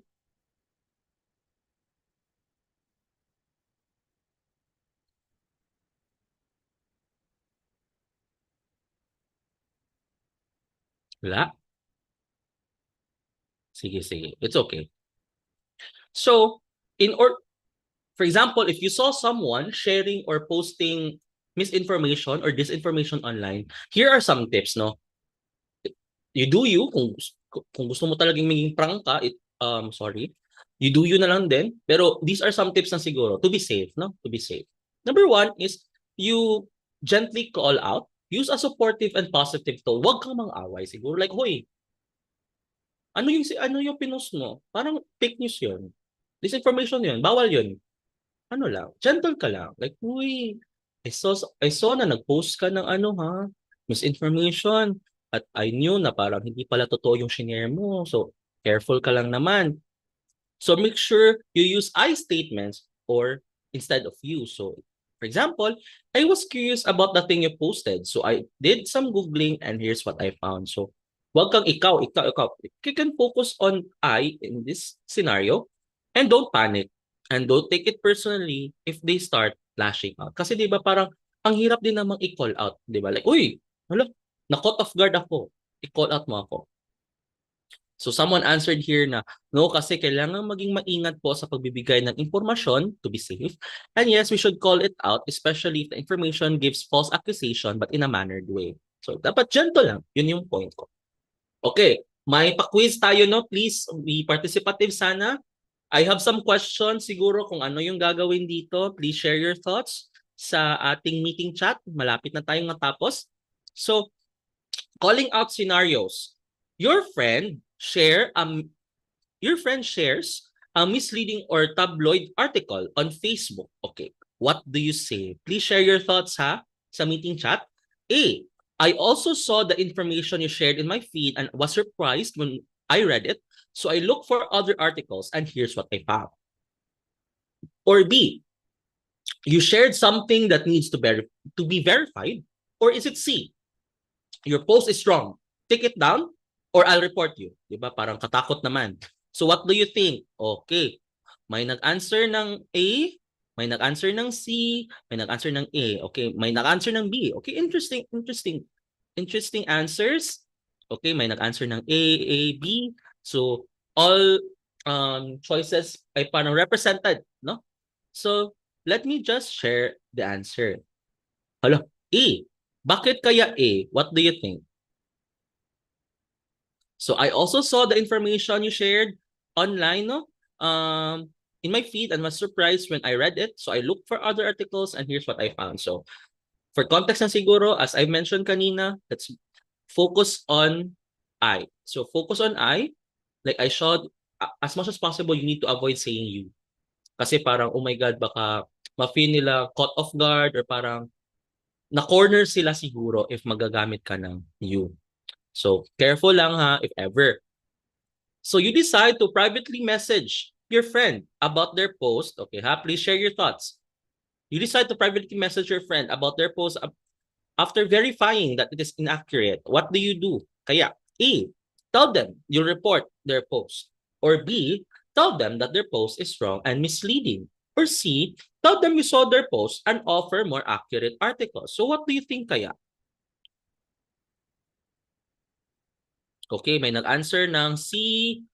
Okay, may nag-answer ng C. May nag-answer ng B. C. Okay. B. Okay. I kind of get where B is coming from, but for this scenario, the answer is C. Tell them you saw their post and offer more accurate articles. So siguro kung sa BPO pa na term, positive scripting lang. Positive scripting. So if you want to report siguro them, if it's misleading, siguro you should not tell them na lang na report, no? Kasi baka feeling nila ma-corner. So as much as possible, positive scripting. So you offer more accurate articles. So you can read it better. Para at least din, diba, they know what to do. So unlike siguro na you tell them that their post is wrong and misleading, tapos what's after? So what should I do now? Oh, you read this. You read this article, diba? Because it's factual. This is accurate. But it's more comprehensive for the friend whom you called it out. So yeah, I kind of get.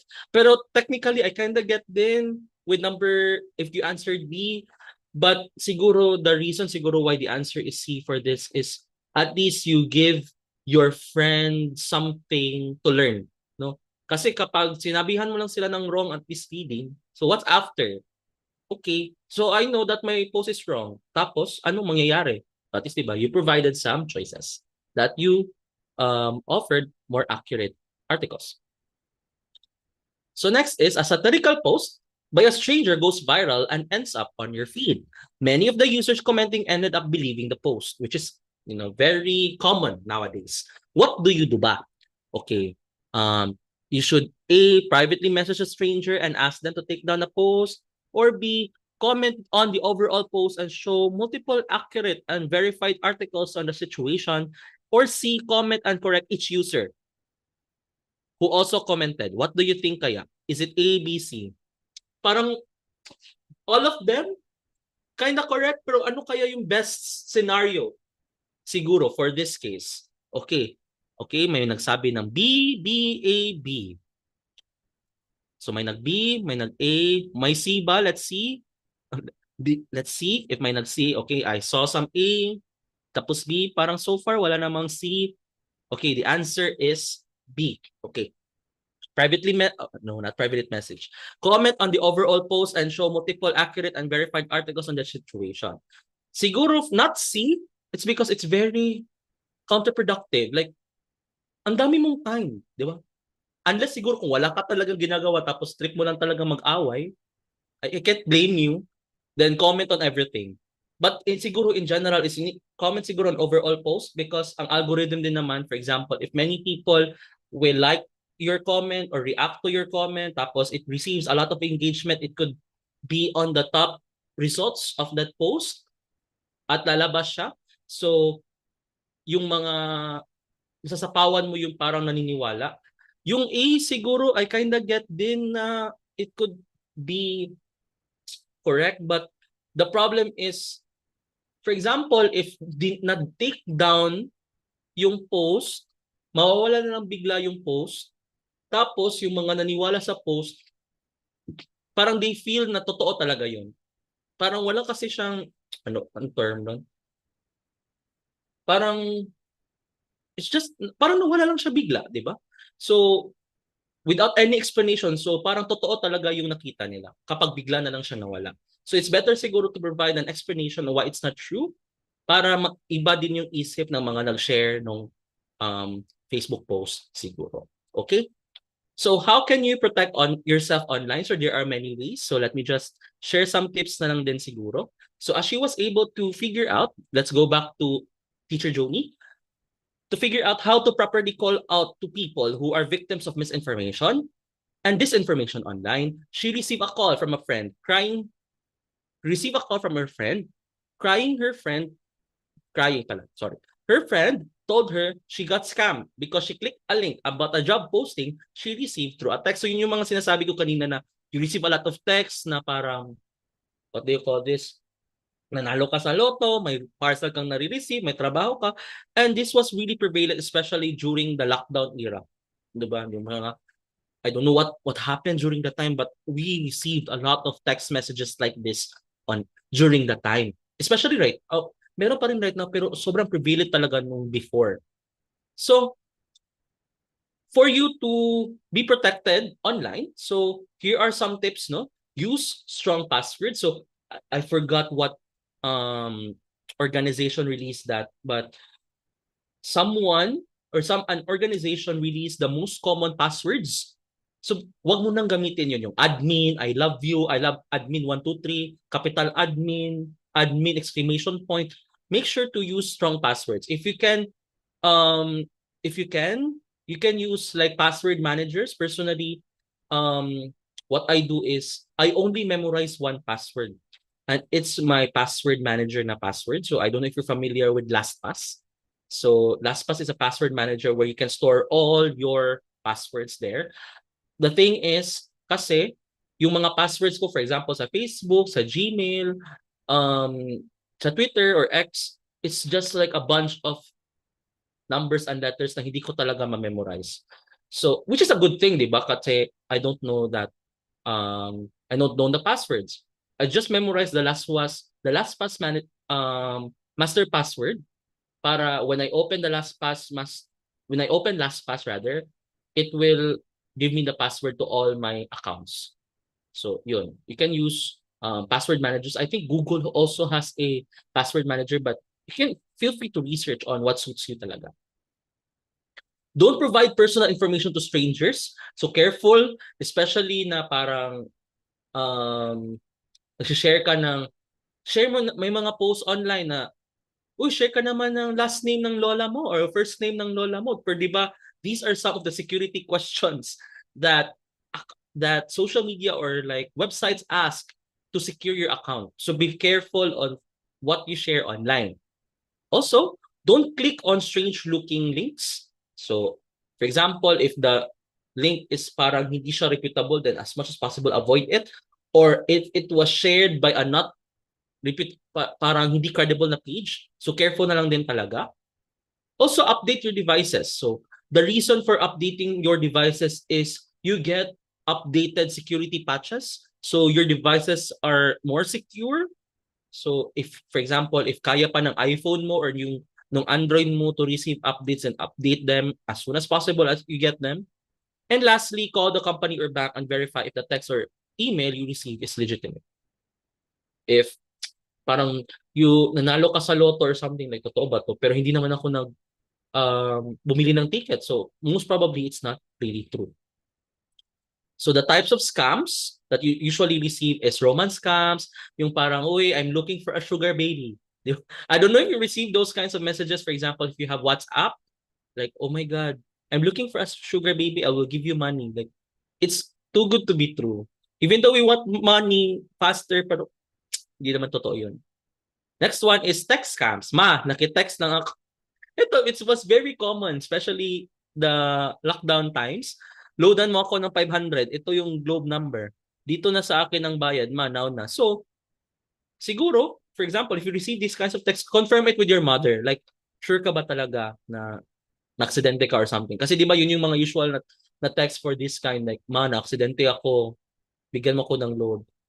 Or, ma, nakitext ako pero lalaki ka pala. So parang, diba, it's very, parang false information talaga siya. Or phishing scams. Ito usually yung mga nare-receive natin recently, mga BDO na please click this link, something. Ito, lottery scams, yung mga sinasabi ko kanina na, you won 1 million pesos. Ganon, something. Or job application scam. So now, it's also important siguro, no, to report online scams and harassment, for example, if you receive them. So, for example, if you receive a scam, you need to report them immediately to the National Bureau of Investigation, NBI, or the Philippine National Police Anti-Cybercrime Group, PNP-ACG. These are the numbers. And warn the others. If you're a victim or a suspect of internet fraud or an internet scam and you want to post it online to warn others, please provide accurate and reliable information. So for this part, I consent na you screenshot this. For example, para lang in the future, for example, and God forbid na maka-experience kayo ng scams, so at least you know what to do. So being #digitalino means taking care of your digital well-being. So what is digital well-being? It is the ability to create a healthy and balanced relationship with technology. So why strive to attain digital well-being? So it helps us gain more control over our everyday routine. It helps us free up time for social activities and to improve sleeping habits by minimizing distractions. Diba? So kasi parang tutok na tayo sa ating mga phones to the point na nahihirapan na talaga tayong matulog. So don't use your phone. For you to achieve digital well-being, no, number one is don't use your phone during social gatherings. So as much as possible, you need to be there, diba? I was there during the event. So nag-do not disturb ka ng phone or nag-silent mode because you want to be able to observe everything at that moment. Don't use your gadgets when approaching bedtime or immediately after waking up. And if possible din naman, use focus mode. Adjust your phone settings to prohibit you from using apps at a certain time or after having them for a certain amount of time in the day. And lastly, make it fun. Encourage a friend or family member to join you in your digital wellness journey. So, to recap na lang siguro of what we learned today. So, number one, some key takeaways na lang din siguro, no, is you learned about the power of information. So what is information? Where can you get information? Siguro, what is the difference between a journalist and an influencer? Some of the things that we've learned today. Number two is, what is disinformation? Why should we avoid using fake news as a term as much as possible? What is misinformation? What is disinformation? What are the differences between disinformation and disinformation? What can we do to avoid getting disinformation? Next is, we knew about our biases. What is bias? What is confirmation bias? And what we need to do to ensure that our own biases will not affect our information consumption habits. And lastly, how to be hashtag Digitalino, like what are scams, what we need to do if we receive those scams, what is hashtag Digitalino citizen, so on and so forth. And now, congratulations! So, siguro if nakinig lang din kayo, so you are now a certified hashtag Digitalino, just like Teacher Joni. But your journey continues. So, Teacher Joni has learned from her experience and is now a hashtag Digitalino citizen. She is eager to learn more about how to become a responsible digital citizen, and how to be safe online. But she does not want to stop learning. She goes to YouTube to continue developing her hashtag Digitalino skills, and she also helps her family members and friends and give them tips on how to be Digitalino. So, congratulations, and it's time to apply your learnings and continue your hashtag Digitalino journey. Thank you very much, and stay safe and healthy. So, feel free to join the Facebook group together with your fellow hashtag Digitalino graduates to learn more about how to be a better hashtag Digitalino citizen. Thank you very much, everyone.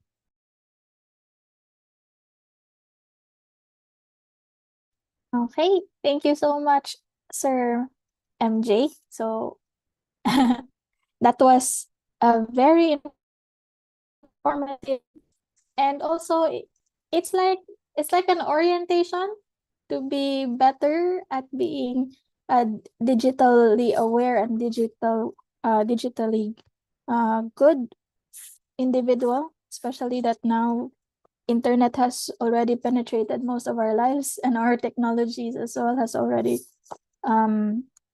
penetrated most of the things that we do every day. Now, to give Sir MJ a little bit of time to rest before our Q&A session. By the way, audience, our attendees, please have your questions directly typed in the Q&A box. There is a Q&A box at the bottom portion of the Zoom interface. Now, a little bit of recap. We understood that about there is 70% internet penetration rate, especially here in Southeast Asia, and most of the users are younger users. And we are often very easy victims of misinformation and disinformation given the amount of time that we are always in the internet. So we are internet citizens. We are netizens. And about 51% of Filipinos find it difficult to spot fake news. And this is now becoming a serious problem. And this is the reason why Sir MJ is here with us for our to assess our digital well-being. And always remember, being digital also means being able to access a lot of information. Way back in the first industrial revolution, and now in the third industrial revolution, we are put in a situation where we are gathering information, and there is a sum of information now at the tip of our hands. But because nowadays we are now in the fourth industrial revolution, what is most important is how do we filter and how do we curate information and allow ourselves to feed on reliable, valid information in the internet. So it's about the presence of information nowadays, but it's more like what information are correct, what information we can learn from, and what information are useful to our lives. And we know that information has a lot of powers. It helps you decide, it assists you in a lot of things, and make you do things. Same time, information on the internet, if not fact-checked or validated, may result to a lot of misinformation and disinformation. Speaking of misinformation and disinformation is apparent in our digital world nowadays. But there are ways to do that And these ways were given to us by Sir MJ kanina. And I earned a lot. Even if I'm just lurking here, a lot of our Gs are using the term lurking, especially when they talk about streamers online, right? So they just look while they're doing things. And also be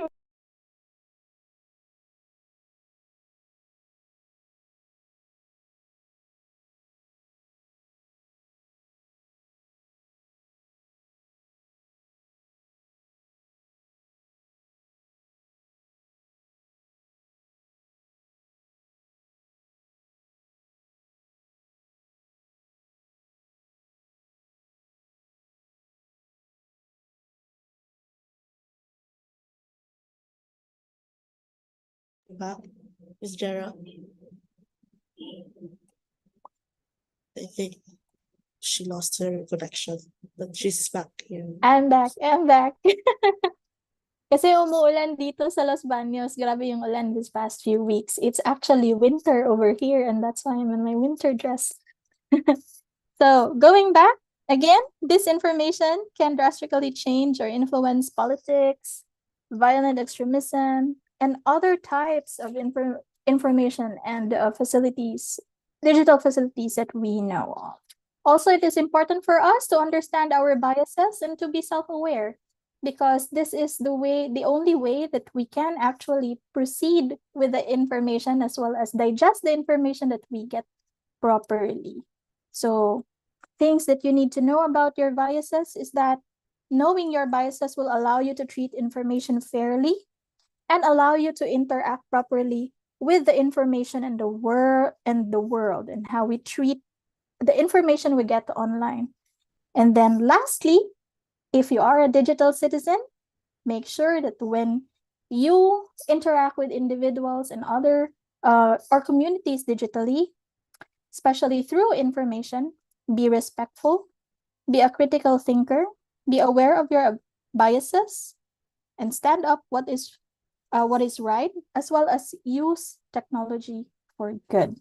Also, make sure to keep your information safe, not only for yourself, but also for your families and friends and communities.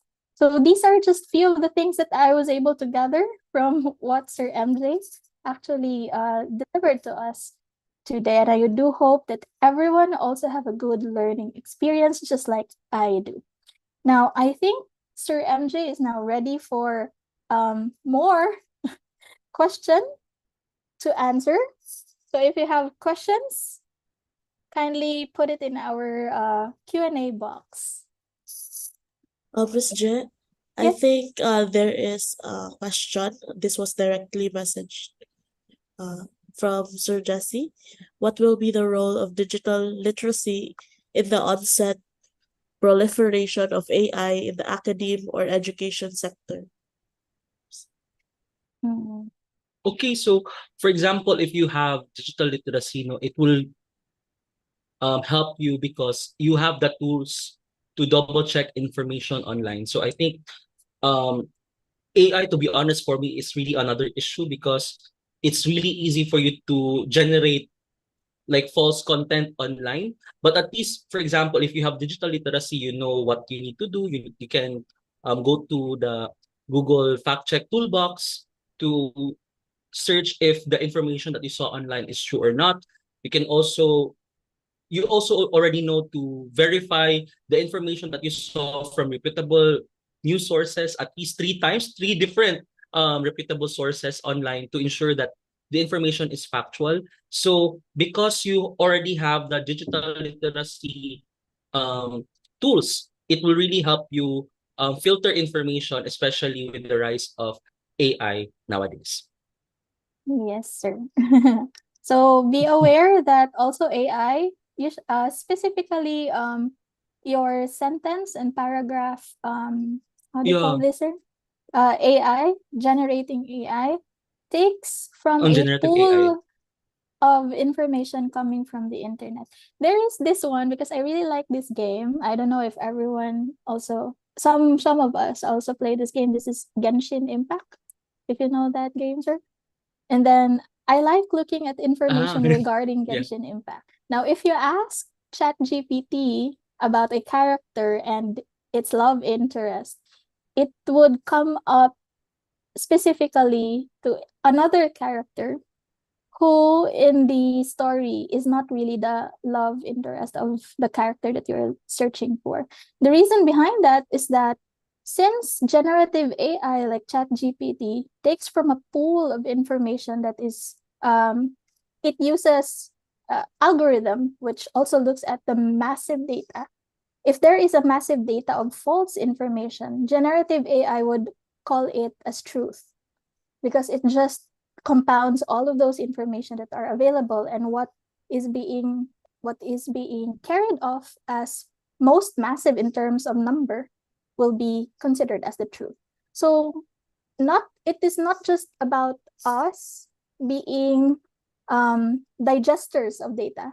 I mean, being the consumers of data, that we digest data. But it is also about being us putting out data over there. If we put out false data, the more false data there is in the internet, the more false data we also consume. So it's best to be digitally aware and digitally healthy in both ways, being sources of information and being consumers of information. And I think generative AI has been a good point or like turn around on these kind of things. We realize that a lot of information out there that is massively changing the way AI works, generative AI works, are actually based only on the information that we put out. So it's like information out is also information in. So make sure that the information you take out or you release is also a reliable information. So whatever information is taken in is also reliable. So is there another question for Sir MJ? That was a good question, actually, Sir MJ. A lot of my students actually ask regarding AI and validation of information. Yeah. Also, we need to be adaptable as well because even before AI, it's really challenging for people to filter information. But now, yeah, more steps need to be done to ensure Exactly. that we consume factual and truthful information. Yeah. It's the age of curation. It's not the age Yeah. of putting out information, but it's the age of Yeah. curation. We really Yeah. need to know how to curate information, if it's factual or not, valid or not, reliable or not. Okay. Any more questions? Don't be shy. Don't be Don't shy. be shy. Ako na may question kay Sir MJ. Sir MJ, in your digitalino journey, what are the things that you realized that you were doing actually wrong before you even like really assessed how digitalino you are, or your well-being digitally? Um, to be honest, I don't know because I've been doing perhaps I'm to be honest, I'm still a victim of misinformation online Mhm. because everything is really fast and I just want to share everything on like right now. So sometimes it's challenging for me to double check um details as well. So what I usually do is to really take the time to double check, triple check data before I share anything online. Yeah. I I think that's what see. I do. As for me, I limit myself only to posting things that are relevant as of the moment. So Yeah. because I actually also have a very bad experiences regarding not being a good digital citizen. So Mhm. that's one. And I also started making my profiles a little bit private, except for my educational Yeah. profiles, which is needed for the academics or the publication Yeah. and all. I cannot change that. Other person put that information out for the benefit of the others who would want to look for my name.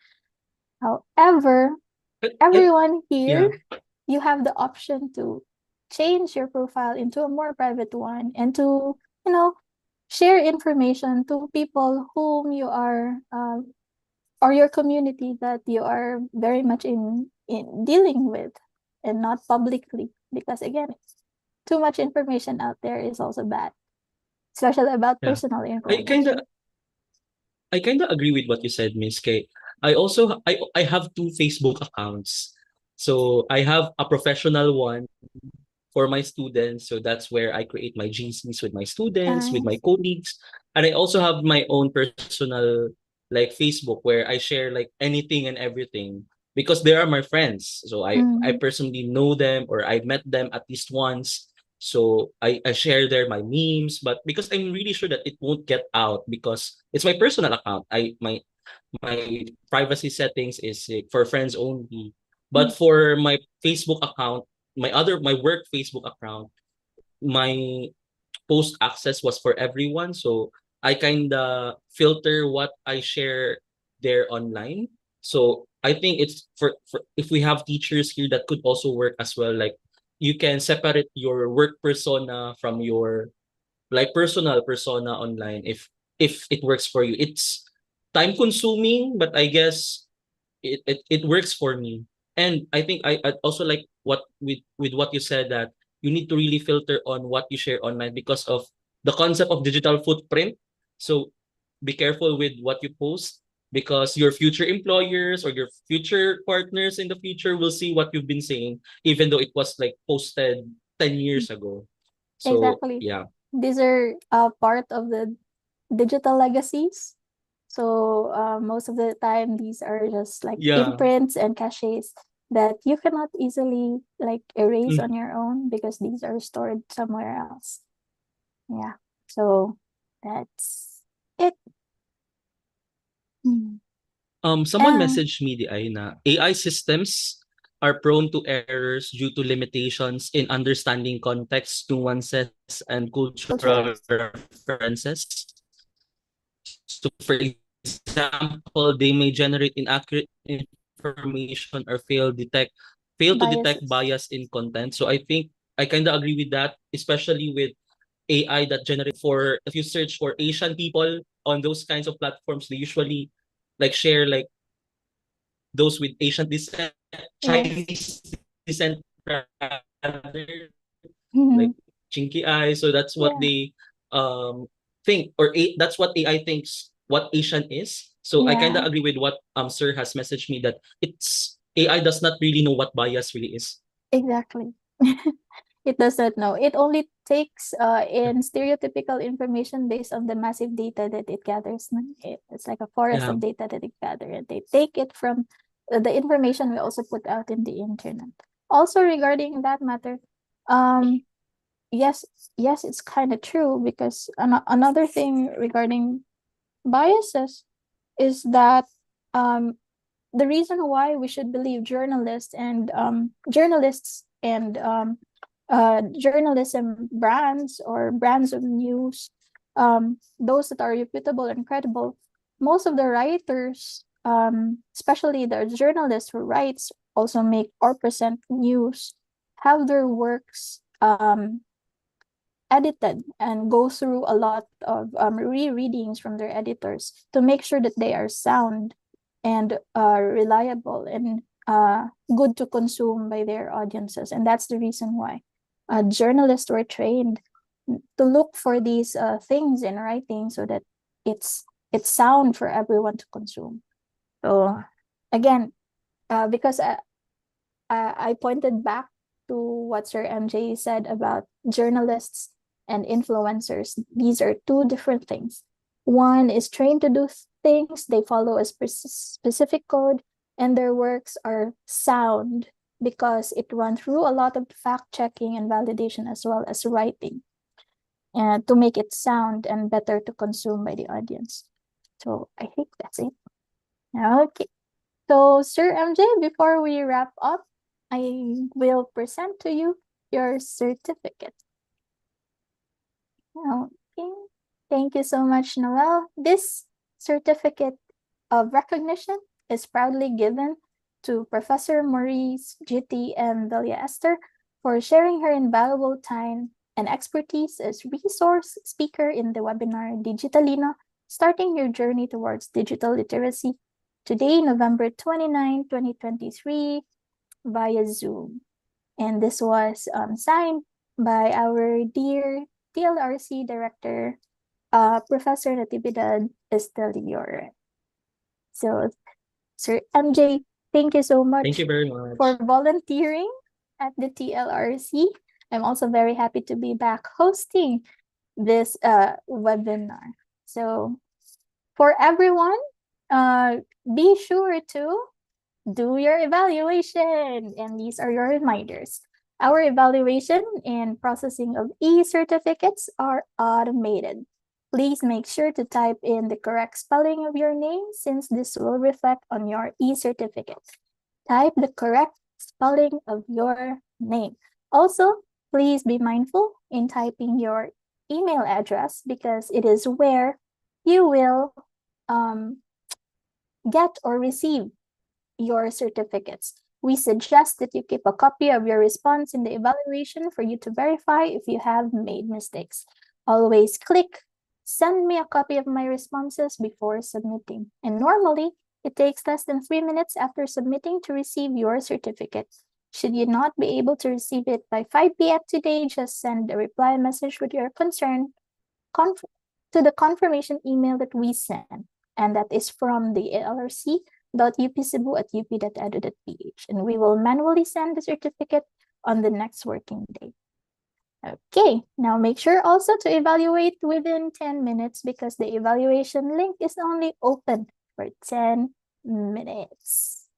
Okay, evaluate na.